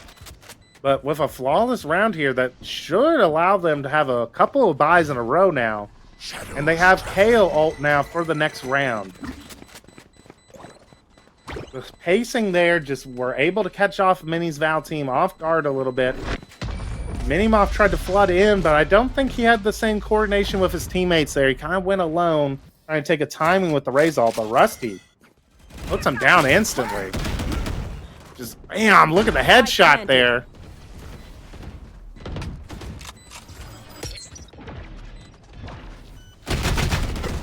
Rusty just taking names right now.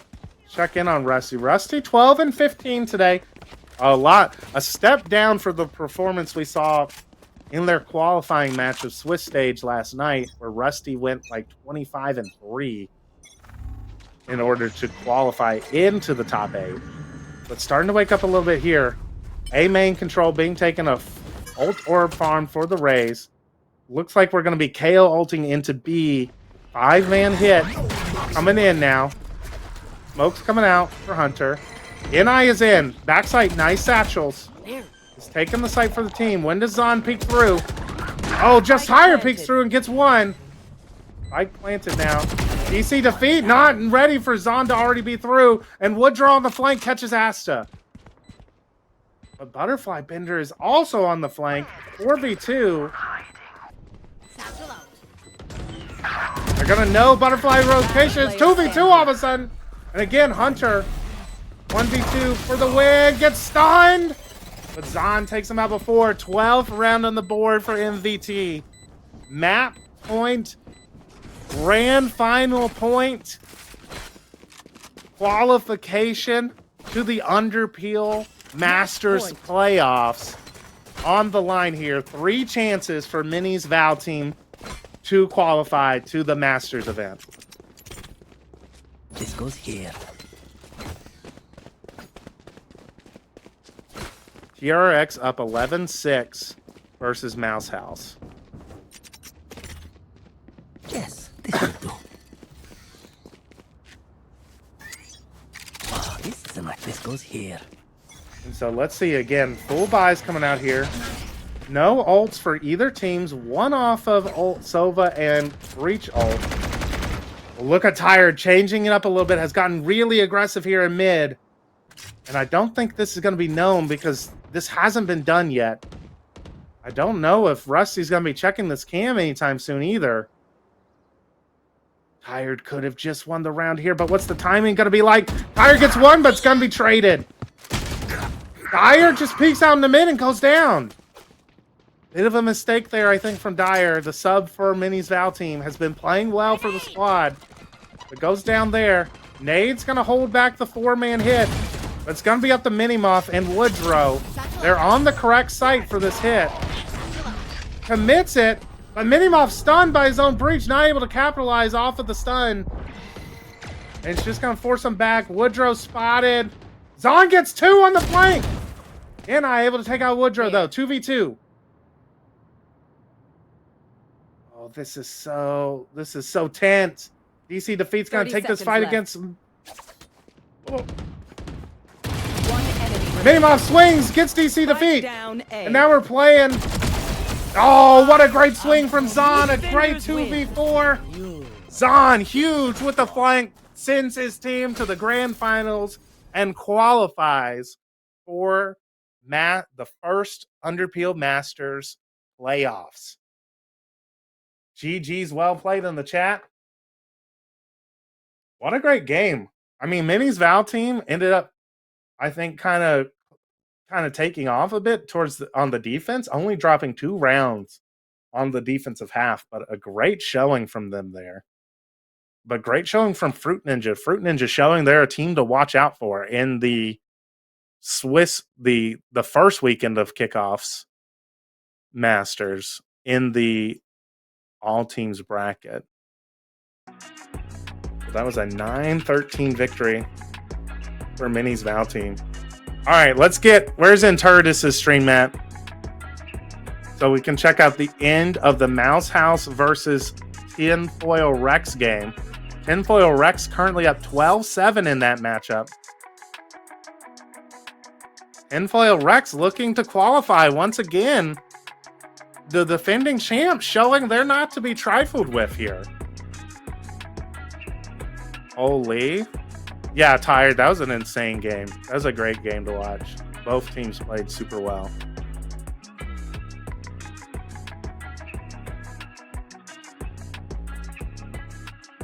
At Interdis. Where's Interdis? Where's our content, stat boy? Content time.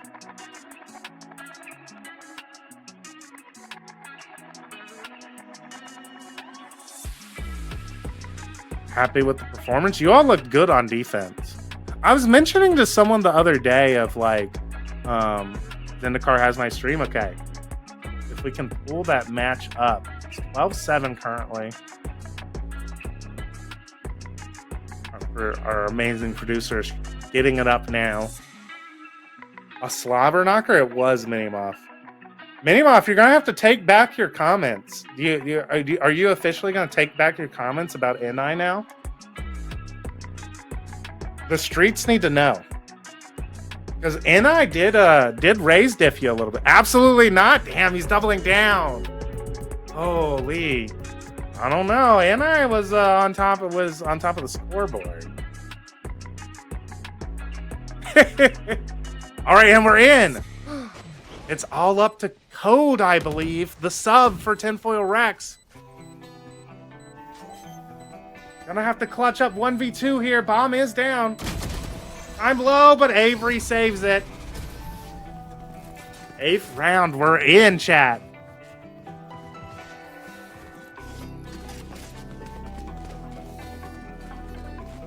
So, 5 chances turns into 4 for Tinfoil Rex in order to win this map. It looks like Interdis having a little fun with the free camera there. Looks like Tinfoil Rex on the attack here, trying to win a final round to qualify them for the Kickoff Masters playoffs and a spot in the grand finals in today's tournament. Only need one more round. Looks like Doge is attack opping here.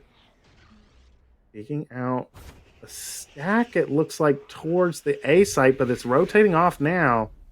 Omen in cat. Does Little Bro Stewart clear this angle? Peeks out and wins it.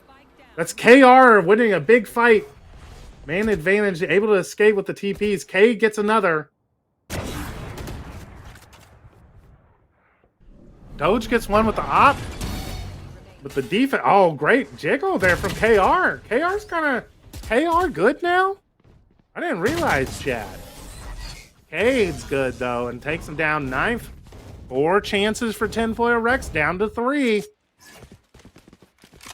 And Turtis, hit the tab button for us. Let's see the scoreboard. No, not the V button in Turtis. Not the free cam button.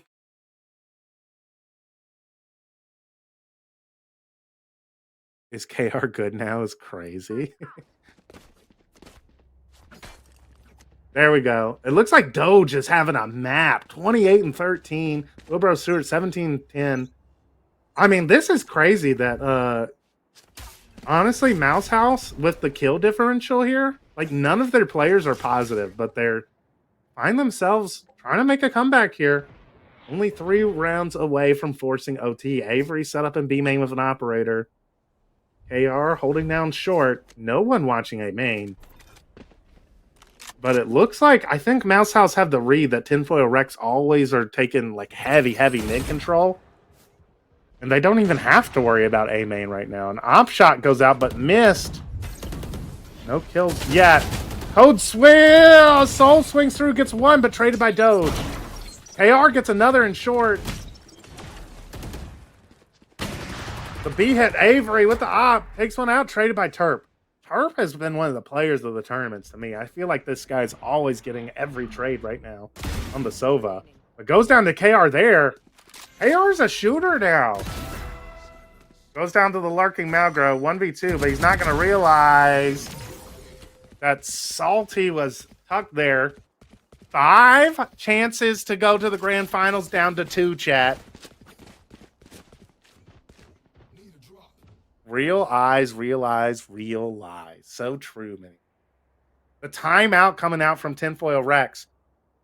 KR dumped me as duo and then climbed like 500 RR. Damn, Amber was holding him back. These are Tinfoil Rex is on the attack and Mouse House is on the defense. KO, big thinking. Team Captain Salty, big thinking right now about how they can pull off 2 more rounds. And Turtis, if we can get the scoreboard here, let's take a look, see what the ult economy is like. Tinfoil Rex probably on a weaker buy at this point. They've lost 3 in a row. At some point, a save is going to have to come out here.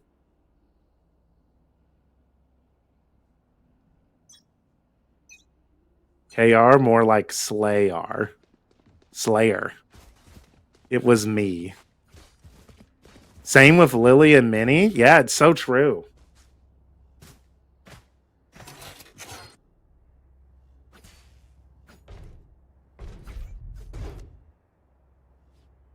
I'm super behind you.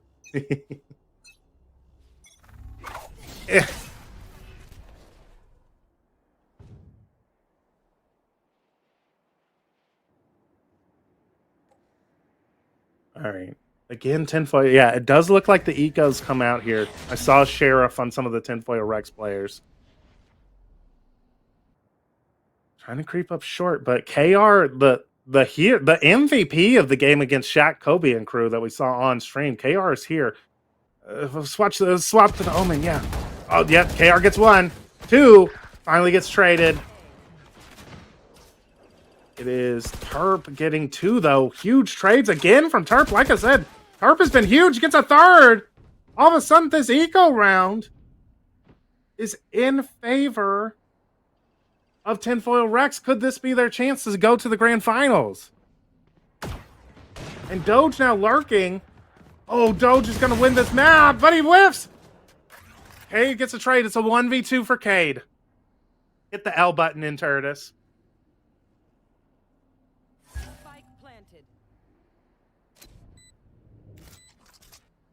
Is Sova ult available?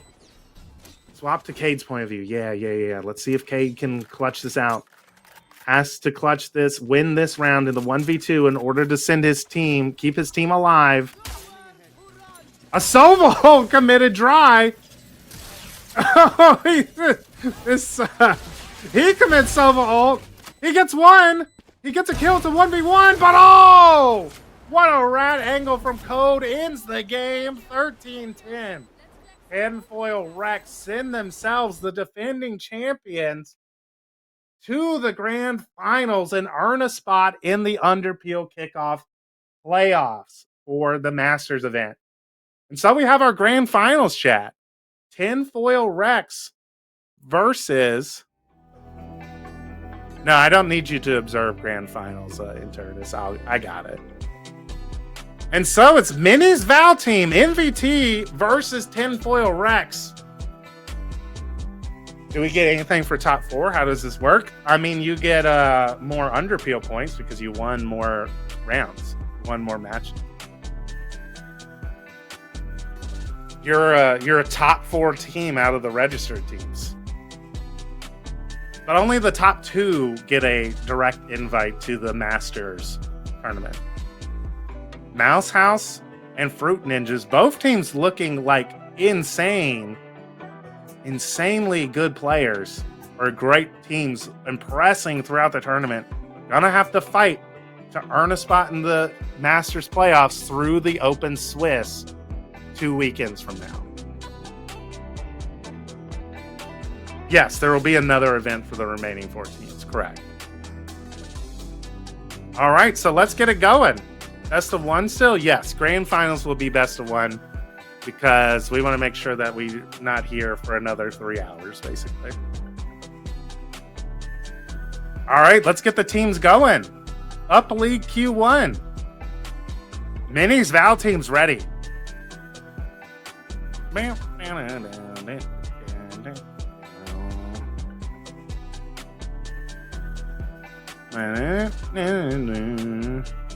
And this has been a good day of Valorant, chat. Best of 7 for finals, right? Yeah, we play all maps. Yeah, it's true. We're gonna play all the maps because how can you determine the best team for the very first tournament of a 3-month-long season if you don't play all 7 maps? You know, like you can't just let Minnie's Val team be good at Sunset. You know.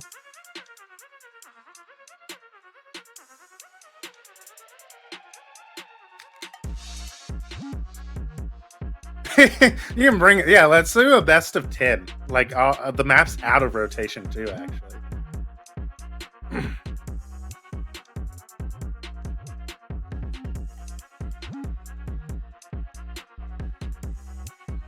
Well, it seems like Tinfoil Rex have got one of their core members, Noodle Norse, is going to be coming back for the grand finals. Word on the streets is saying last minute substitution for Tinfoil Rex, getting one of their core members back for these grand finals matchup. And again, even though both of these teams have earned their spot to the Masters playoffs, they you still want to win these grand finals because that's another Underpeel point that gives you a good lead for qualifying for the Underpeel champions in August.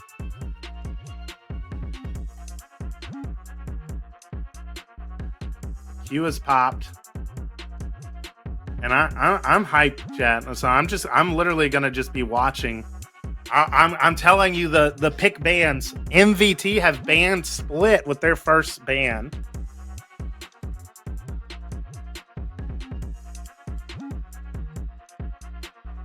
Tinfoil Rex banned Breeze, so Split and Breeze off the board.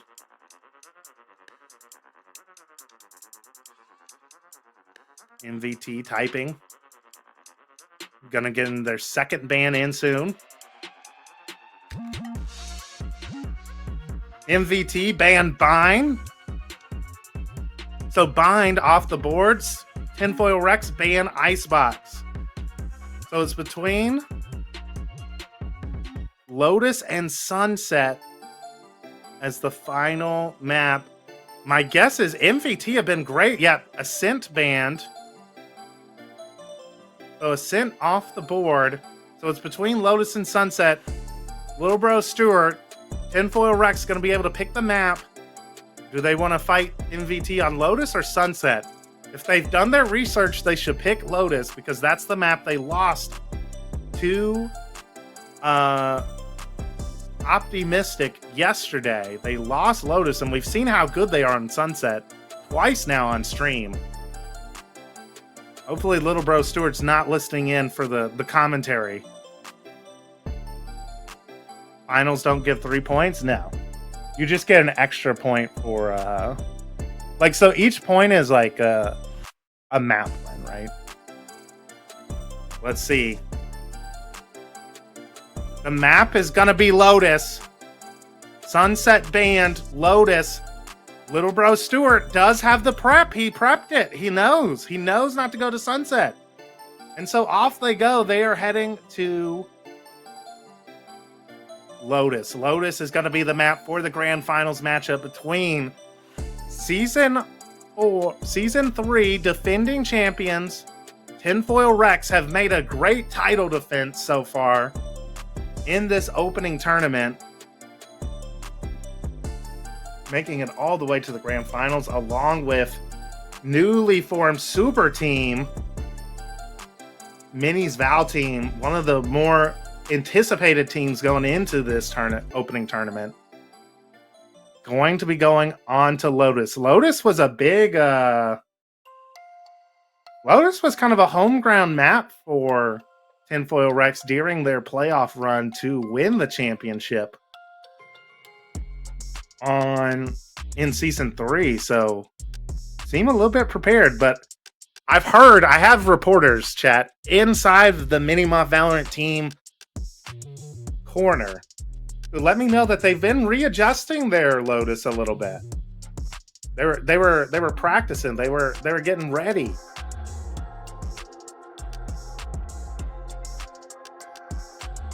They were changing up some defaults. Red up for grand finals. Everybody go gamble. Who do you think's going to take it? Tinfoil Rex or MVT?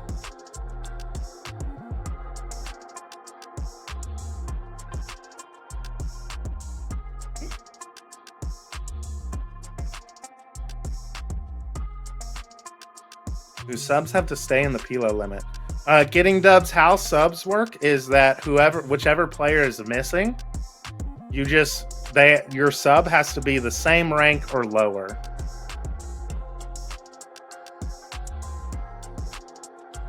I'm not gonna lie, I feel a lot like MIBR with this TRX run. Or wait, oh yeah, Hoy, you're right, because they were the 8th seed. That's right. That's so true. Tinfoil Rex are only here in top 8 because Little Bro Stewart mind gamed Zoink Captain Dex in the rock paper scissors. That's so true, Zoink. You all losing in rock paper scissors allowed them to make it all the way to the grand finals. That's crazy. Imagine a world where you all win the rock paper scissors.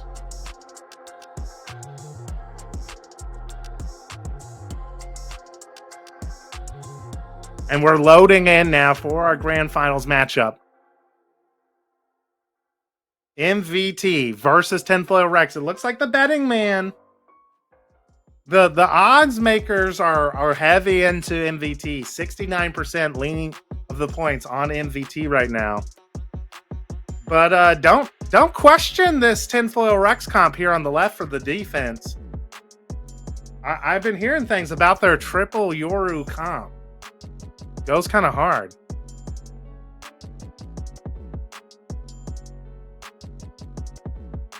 Put 50K. So all the points from MVT are from an MVT member. That makes sense. Yoru roulette, yeah.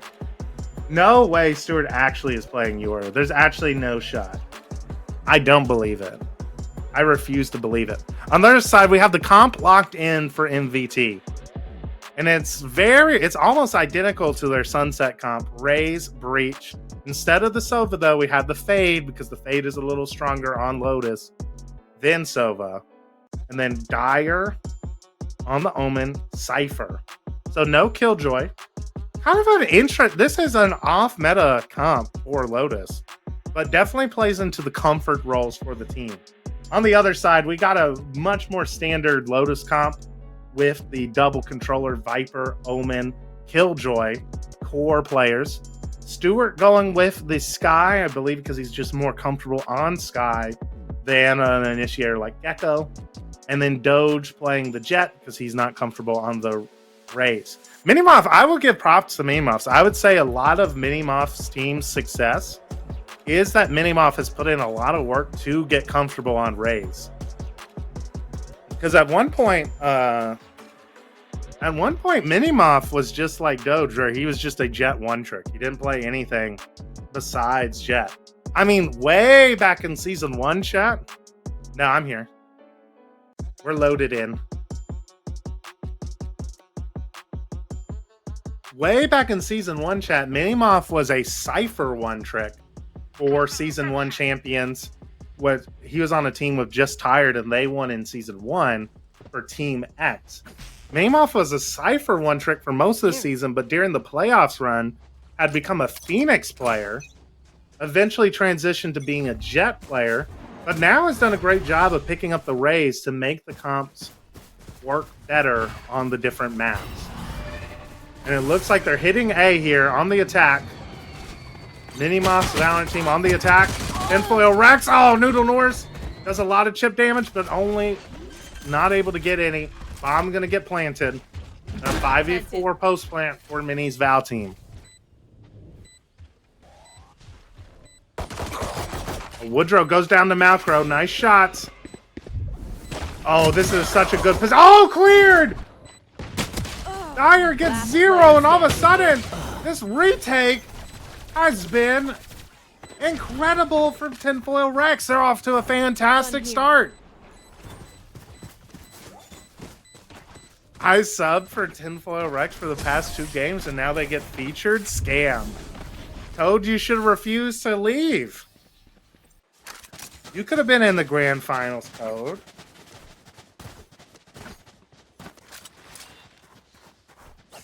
The buy coming in from Tinfoil Rex now on the defense. I got booted. Unlucky. We saw you, Code. We were able to hop in, I think, to both of your all's games. No. We watched. What? Chat, remind me. Was it Tinfoil Rex's game that we watched in the first round that we were able to go watch the end of? Yeah, it was, right? Because, yes. So we actually watched both of your games, the end of your games, Code, on stream. So we saw you, don't worry. You didn't get scammed. Share a spot up for here for Mini's Val team. Here. Starting to move towards the B site, towards the Outlaw of Doge. Gonna be trying to go for a B split, I think, here. Doge gets 1, though. Trying to peek. Outlaw now known. Gonna get healed up. Heading towards the Killjoy on the A side. I like putting the Killjoy on A, by the way. And fighting heavier for C, I think, is kind of more the new meta.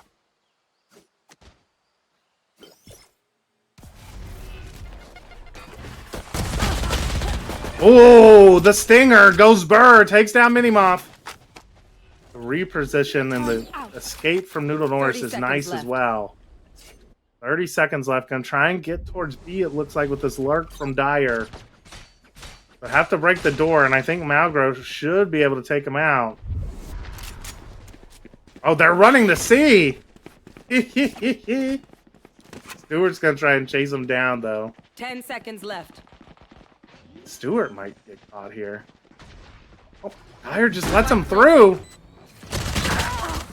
Oh, and that's gonna do it. 1 enemy remaining. And Woodrow's too far away. Woodrow's not even gonna die here. Woodrow, you gotta go. You gotta die, Woodrow. There you go. Just swings out to get the death going. 2-0 start for Tinfoil Rex.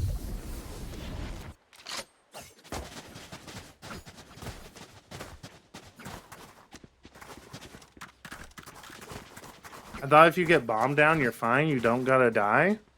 I mean, it's only an extra 300 credits, right? Whereas you get like 1,000 for a death. Like you only get max 1,000 credits, I think, if you like live through a round. Oh, I don't know. Is that true? Maybe that's true. I'm not sure. I've never heard that. But it also sounds right. It sounds like I have kind of heard that before. It's just, it doesn't come up too often. Looks like we're going for a bit of a trap play here at A. It is true. The streets are talking. Is TRX the team of destiny? Malcro with the spam. Manages to get one, and this is off to, the bonus off to a great start here for Tinfoil Rex, as the street said. Team of Destiny, maybe.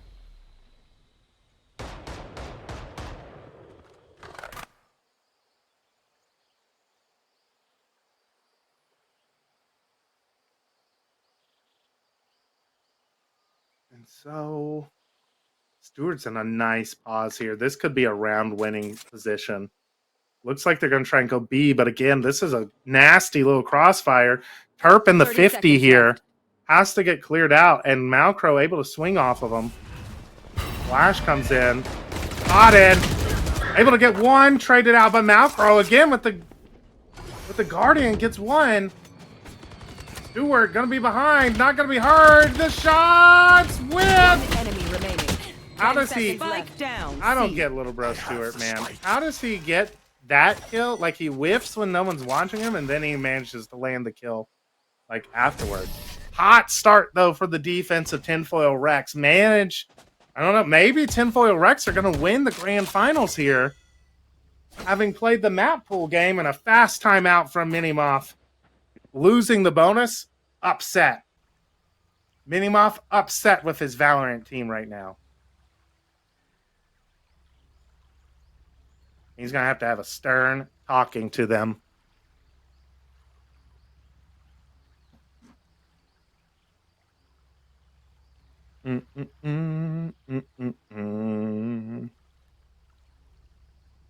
Living as a defender means you get plus 1k instead of whatever the round end is. Yeah, so it's defense where you always want to die. That makes sense. Same as attacker without bomb down. But if you get the bomb down, gotcha. Okay. I mean, that makes sense because you completed the objective. But Minimoff's Valorant team is not concerned with that right now. They're concerned with having lost their eco advantage round there. Full rifles. Only one going to be saved over by Dyer. And now, questions and concerns for this team.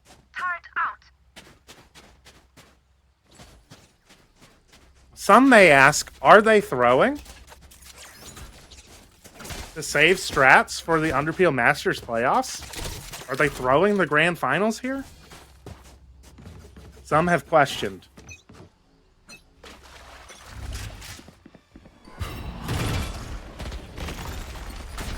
The stun from Doge. Doge gonna be able to get out. That's good util to clear mound. Now let's see if Minimoff can get in. We'll use a lot of util to clear mound. Oh, that's a nice... Doge wins the fight there. The Stinger almost takes him out as the spray. Oh, no! That's just unfair. That's just unfair. Wow. Tinfoil Rex are looking... looking good here. Doge 9-0. We saw near the end of that last game, when we checked the scoreboard, that Doge was the hard carry for Tinfoil Rex in their game against Mouse House. Had almost 30 kills, I believe, near the end of that game. And off to a 9-0 start in this one. We're going to listen in now to Minimoff's Valorant team's comms in the clear comms round of the half. Then we need to... Give us a smoke right away. Yeah. Watch on top of the box. They smoked us. We need a dog to do something to this. Oh, close left. Be close left. You be close left, yeah. There's your turret on top of the box. Broke it.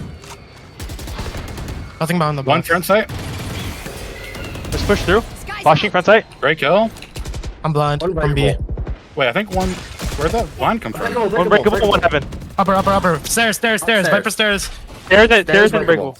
Stairs and breakable. Setting off your contact. Heaven as well. Drop now, drop. Stop, drop. We need to aftershock this guy. Drop. He's out. Nice. Dead. Nice. Bean stairs. Out on sight. You need an eye. Yeah, bolt. Great ulting. Got both. So unlucky.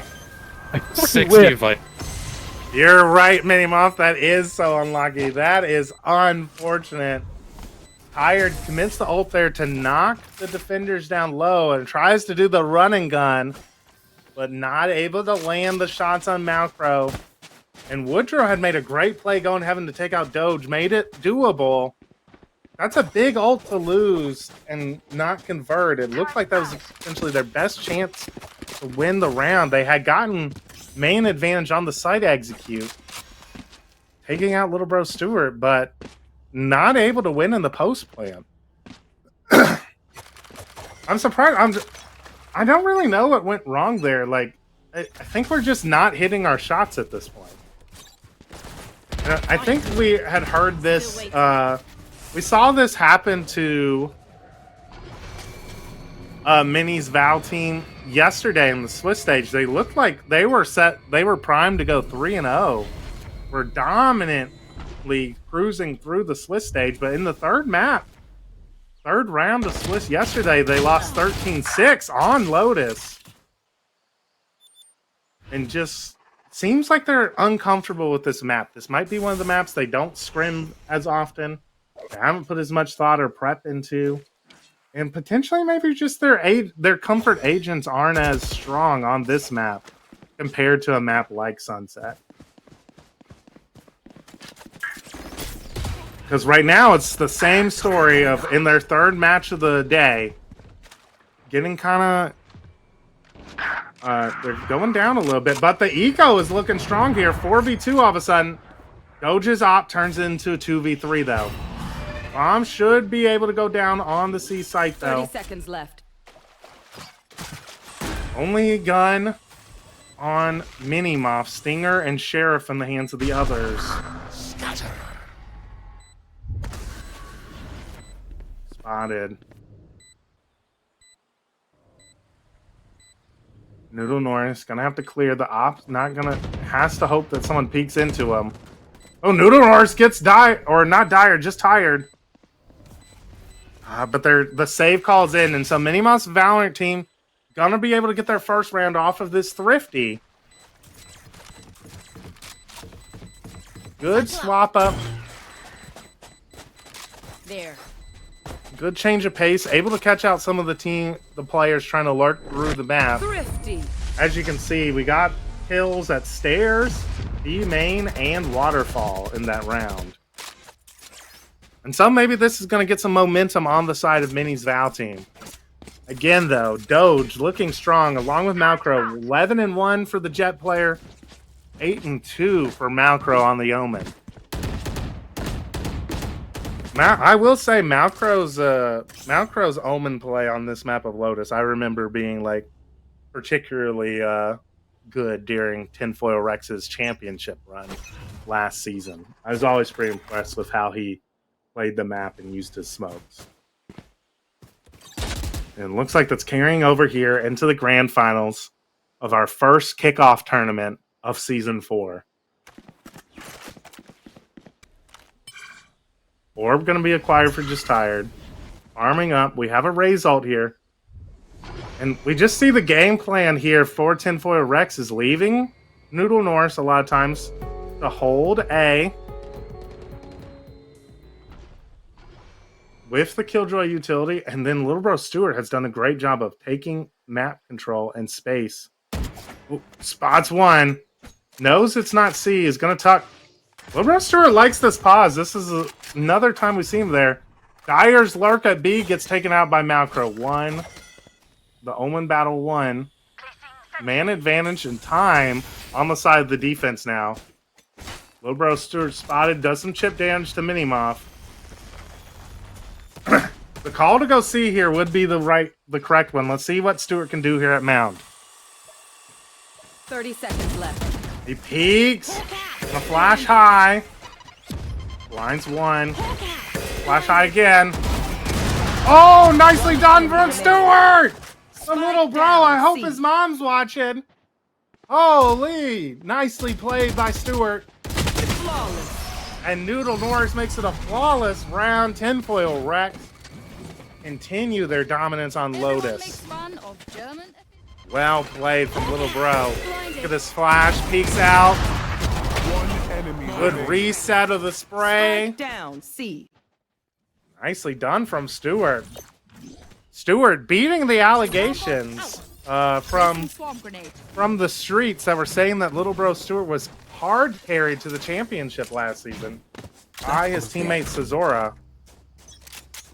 Absolutely defeating the fraud allegations here in this first grand finals. Work big. Oh, and look at the setup. Oh, man, so well played. The Kalak comes out. Malcro's pushing B at the same time. The bomb is towards A. They might be able to get a plant, but the numbers advance. Pirate and Minimoff are going to have to pull miracles here to win this round. I like the aggression. Taking Heaven control. Spotting Turp. Going to prevent a flawless. But Malcro shooting on point here. 7th round on the board. I was about to ask who made those allegations. And yeah, looks like Tinfoil Rex prepared for this matchup. Knew what map they wanted to take it to of Lotus. And they look good right now on Lotus. On the other side, Minimoff's Valorant team looking a bit lost. NVT have a sub, right? Yes, Dyer is subbing for them, for Sierra. But, Olam, I will say that Minimoff's Valorant team lost Lotus 13-6 to Optimistic and the Swiss yesterday in round 3. They beat Optimistic today like 13-4. So I think Lotus might just be a not great map for them.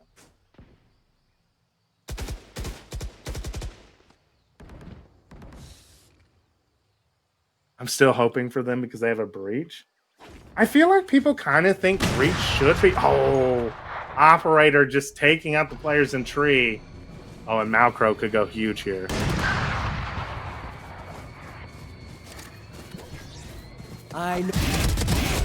Oh my god. Spike down A. The Tinfoil Rex are just playing this map to perfection right now. And look at this from Little Bro Stewart. Flash is Dyer. One enemy remaining. Takes him out. Spike down B. Tinfoil Rex's players are dialed right now. Woodrow makes it 1. Woodrow has been an impressive player so far. Gonna have to do a miracle. Gonna get to C too. Has time to plant. They should play Ascent. Tinfoil Rex have been letting Ascent through. They played, I think they played Ascent both rounds in the playoffs so far. They beat Frog.gif on Ascent earlier today. 16-14 on Ascent. And then they just beat Mouse House on Ascent 13-10. Now playing Lotus though. Woodrow getting a lot of info, but the double up from Turp and Noodle Norris is great here.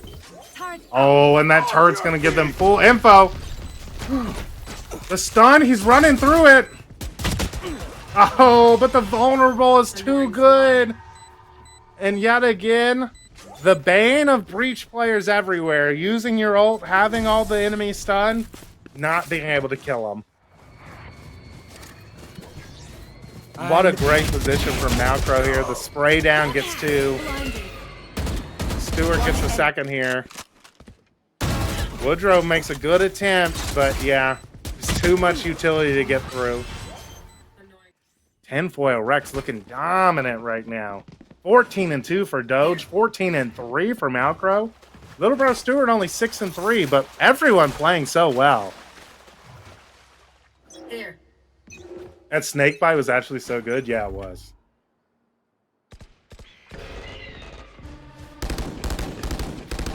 Taking A control here again for the attack. Doge with another pick with the op. The lurks are just getting punished so heavily right now with how Tinfoil Rex are playing anti-lurk on this map.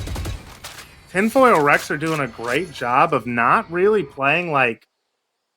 They're playing like very smart aggro. If they keep pushing C instead of trying to contest the A space, they just push C instead. So they get really advanced angles on C, and it lets them like just wait for a lurk in B. Like their understanding of the macro is like how to play this map is really impressive right now, especially against this comp from MVT. The stun is good. Minimoff able to take out one. Macro takes the lurk, takes out just tired. Terp's still alive on mound.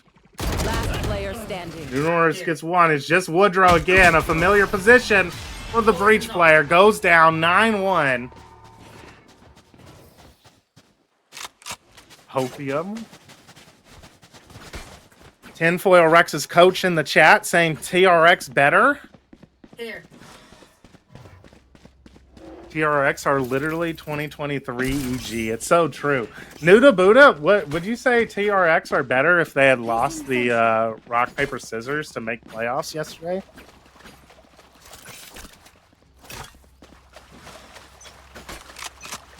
Oh, biased. Stun comes out. I think this is the adjustment they need to make. I think MVT have not done enough to hit C. They're not punishing the pushes for mound control. And again, look at this from Macro. He's pushed all the way through B. Like, it's crazy that MVT have a Cypher and these lurks are just getting so much value from T. These flanks are getting so much value for Tinfoil Rex. It's actually crazy. He's stunned. They're going to be able to get into the C site, but they have a Killjoy ult for the retake. They should recognize this. I trust MVT to recognize that they have to push here to take out this Killjoy. Swings through. Great push from Zon. Able to take out the pivotal Killjoy here. With the flank. Look at this. Malcro is just going to be able to win the round here. Oh no, spotted by Tired. Minimoff taken out before he can get the Raze ult off. That's a 3v2. This is a great chance for MVT. Stewart gets one. The stun misses Stewart. It's going to come down to Stewart. He gets one. The op shot. And nothing going right now for MVT. Malcro lurked too slow. Need to take his timing after the dog food day. Yeah, I agree. Like, just go behind. Would have made it a cleaner round, but it doesn't end up mattering. Tinfoil Rex dominant here so far on Lotus. We lose it anyway. 10-1. Give them 10-2. Give them something.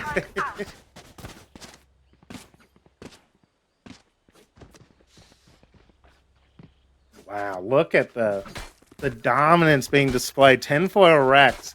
I gotta admit, chat, I kind of counted Tinfoil Rex out as a serious contender. I thought they would be like good, a solid team, but not like this. Not winning the first tournament of the season and defending their title so well. They are absolutely on one right now. And poised right now, unless a miracle happens, they are poised to win the very first kickoff tournament of season 4, and they stay winning, chat. Championship DNA is strong with them. I mean, look at this. They're just getting perfect timings. They're taking out the lurks. It's clear they have like a good understanding of the team they're playing, like how they want to play. Oh, Minimoff though with the lurk, making it doable all of a sudden. 2v2. Last player standing. All down to Minimoff here. 1v2. And he goes down. Holy, this team is incredible right now. 11 is all they get. Holy, 11-1 start. Ken Flash doing his best to cast her curse to no avail. It's true. We're trying to get some. We've had incredible matches we've been able to watch. Like the top 8 has been so close. It seems like I don't think any game was Minnie's Val team beating Optimistic 13-4 was the only blowout till this point. A lot of games went to OT, like Frog.gif versus Tinfoil Rex went to OT, like triple OT. We had a couple of 13-9s. The last game we watched was like so good, like high quality, and now Tinfoil Rex are just absolutely dumpstering the team that won that matchup.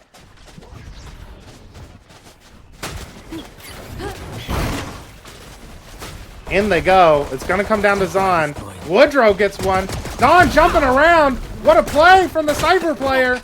Able to get his one. The Doge swings, takes one out. No, just having himself a day here. Dyer finally puts him down. Tired finishes Noodle Norris off a second round. And the anti-moon, the eclipse has come in, says no moon prediction correct. Pistol round win for Mini Moth's Valorant team. And let's see, they got a long journey to climb here, chat. 11 rounds. No charges. 11 is all they get. Spam it in the chat. If you want MVT to make this comeback, you gotta spam the emote.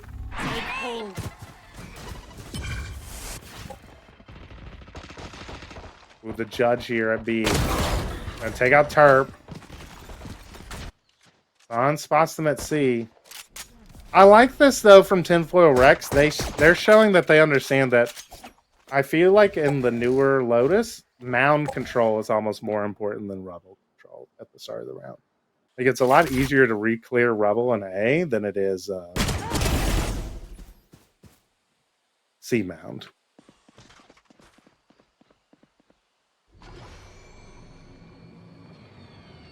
Oh, the TRX has come down instead. Zon swings, goes down. Does the bomb come back to C now? It should. That's the C anchor down. Oh, this round's all of a sudden dangerous. Noodle Norris. Oh, he's got utility. No. One enemy remaining. Spectre for Minimoff cleans it up. C. Spike down on C now. Just Noodle Norris. We're swinging on an eco. That's the Zon diff moon. You wouldn't understand. Sometimes Zon doing shit like that wins you a round you have no business winning. And sometimes it throws a round that you should have won. You know, it's Dyer takes it out. Pretty decent anti-eco for Tinfoil Rex, but a third round on the board for Minimoff's Valorant team. Not a lot of... They're full buying here. Zon buying as much as he can. Let's see what Woodrow buys. This is gonna be it. This is a must-win bonus right now, I feel like, for this to have any sort of chance to win.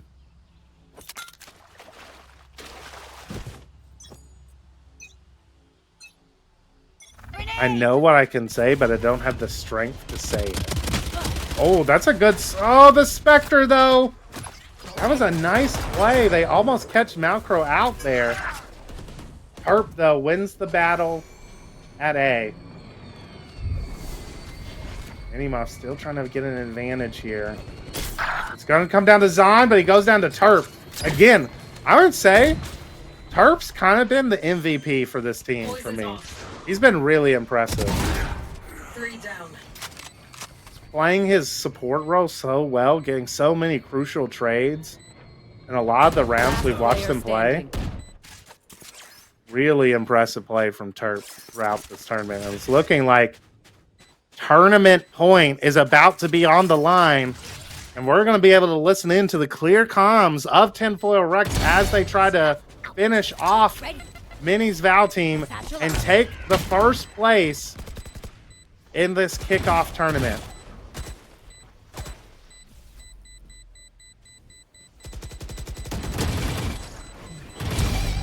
Great for me.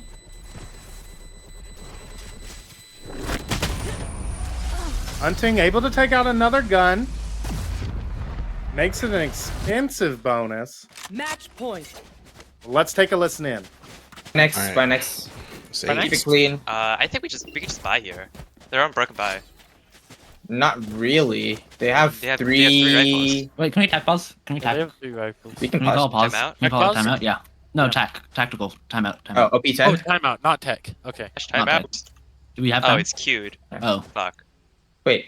Your Wait, timeout? never Or, mind, wait, never mind. We're good. That's fine. Oops, that's fine. Bro, I'm Boostio, bro. My mouse is dead. Sorry. My mouse is Bro, dead. I'm Boostio. wait, if you need a tech pause, just say P10. Okay, Fine. Okay. The fuck? Sorry. My mouse died. It's over. Bro, Wait, just oh. yo. Why are you saying it's okay? It's okay. Just P10. It's tech pause. Well, I mean, I could be like Boostio, you know? Bro. The fuck? You're like, Yo, like, you call don't timeout. call it like Boostio, little bro.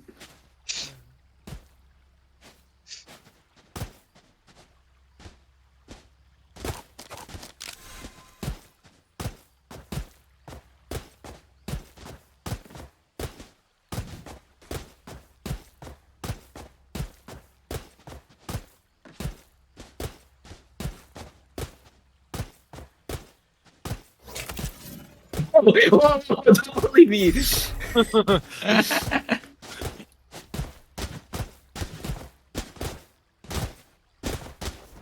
Yeah, at 12:51, it'll be good, and then Okay, bro, we'll just go call to it. the range.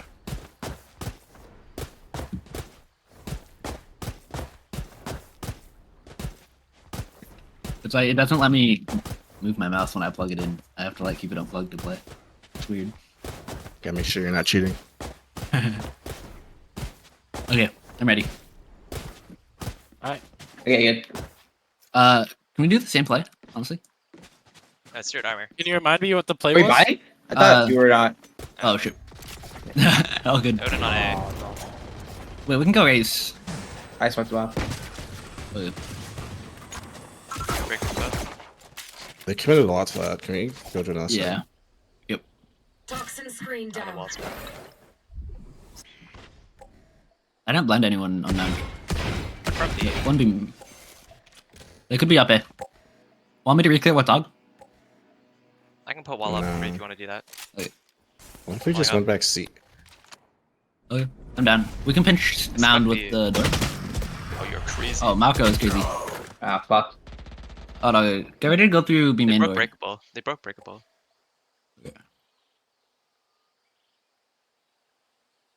I'm gonna dog mound for now. No.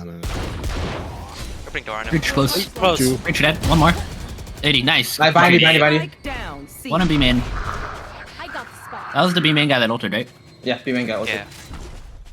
Alright, Wait, what do you want to do? reset. Wait, Cypher's gonna be set up A. Reset away, Cypher's gonna be reset set up away. A. Is he? Yeah, because they had raised C. 30 Okay, seconds good. Yeah, I'll left. shoot. Yeah. Well, cut noise, cut noise, I think we rehit. rehit at 15. I didn't Eyes scan bad. us. Just don't shoot it. I think you just walk up C now. Walk up C, and then. Okay, do that eye Close it from up. B. We have time. We have enough time, just barely. Go. 10 seconds Okay, nice, left. go. One enemy remaining. Spike down. Find you. C. On side. Okay. It's E. And so the team vibes are up 12-4, but a little bit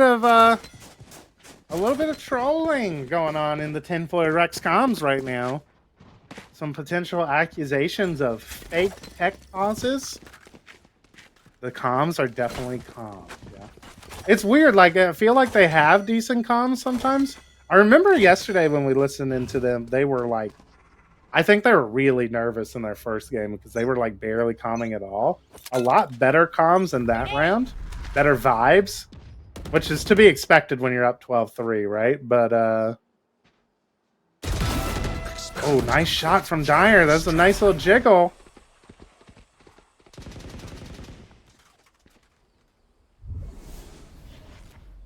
But yeah, there was some weirdness, you know, like Malcro not calming that he's just like pushing into B. Minimov starting to take over, starting to feel himself, goes into his own breach aftershock. One enemy remaining. The spray transfer from Dyer, great round from the sub player.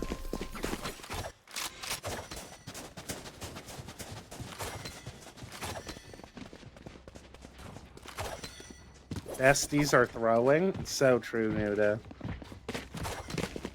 4 rounds to start the defense for Minimov's Valorant team. And because they didn't buy on the first full buy round, their eco's kind of weird too. Like a couple players on eco right now. Malcro and Turp are buying rifles. You know, it's just not the best time. Let's see if the spam is good at A. Ooh, some chip damage on Malcro, who has one of the hero rifles. I'm ready to reveal. I'm back up. There are 3 players here. Doge gets 1, or Dyer gets 1. The Odin, not able to get any. Oh, it's chaotic. It's a spaghetti round. Spike down. And it's up to Noodle Norris, who's behind him. Oh, almost winning the tournament there with that fling from Noodle Norris. So true, Alex. It's not. It would not be the first 12-3 comeback in Underpeel history. Can I get a drop? Odin heavy team spaghetti. True, Panda. Can I get a drop? Thanks. Operator coming out for Minimuff here.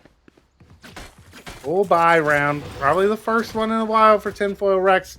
Might be one of their best chances as well. They have KJ ult and Viper ult and Omen ult here to help them in a post-plant situation. Looks like they're going to be heading into the operator. They want to hit C here, probably with that KJ ult. Minimoff going to get into a different angle with the op, though. This is going to be dangerous. This is almost a one and done for the op.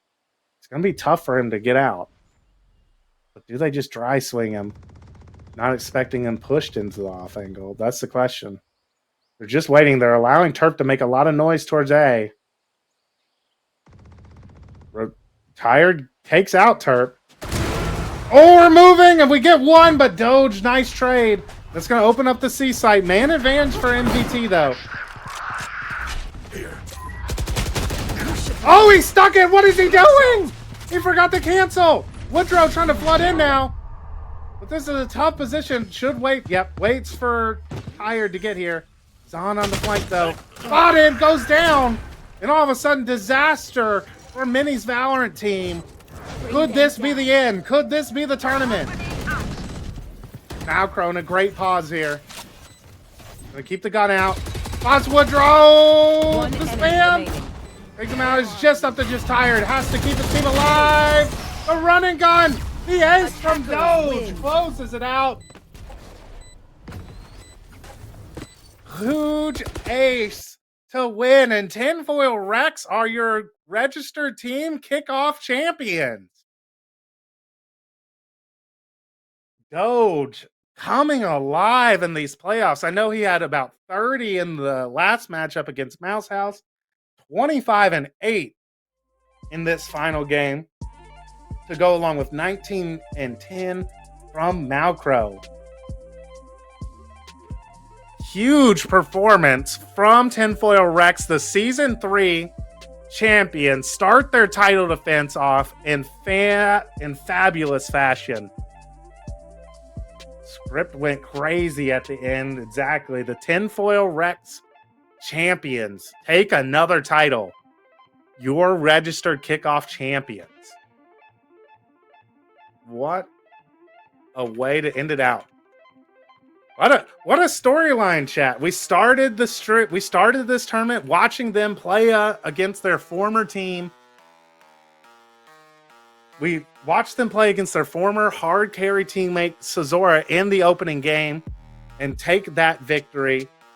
Their fate lay with Captain Stewart in a tiebreaker for the 8th and final spot in top 8.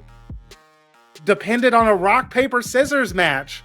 But little bro Stewart had the mind games ready, secured the 8th spot, and were able to win a triple OT game against the number 1 seeded Frog.gif in the opening quarterfinals. Beat Mouse House 13-10 in the semifinals, and then took out Mini Moss Valorant team, one of the strongest looking teams throughout the tournament, defeat them handily 13-6 on Lotus to defend their title and are the Kickoff registered team champions. What a way to start off the season, chat. Holy. GG's to all the teams who played. I'm gonna be honest, as like we close this out, I think this tournament was the best Valorant we've seen so far. I think we had a really good preview of the quality we were getting in this season from Carbon Under Pressure versus Tinfoil Rex in the grand finals last year. I know we had some hiccups during Swiss stage of making sure everything got sorted out correctly, but I think our first weekend tournament here for season 4 was a success. I think it was good. I had a lot of fun. I think we got a lot of good Valorant out of it. And I hope you all as players and viewers were able to have a lot of fun as well.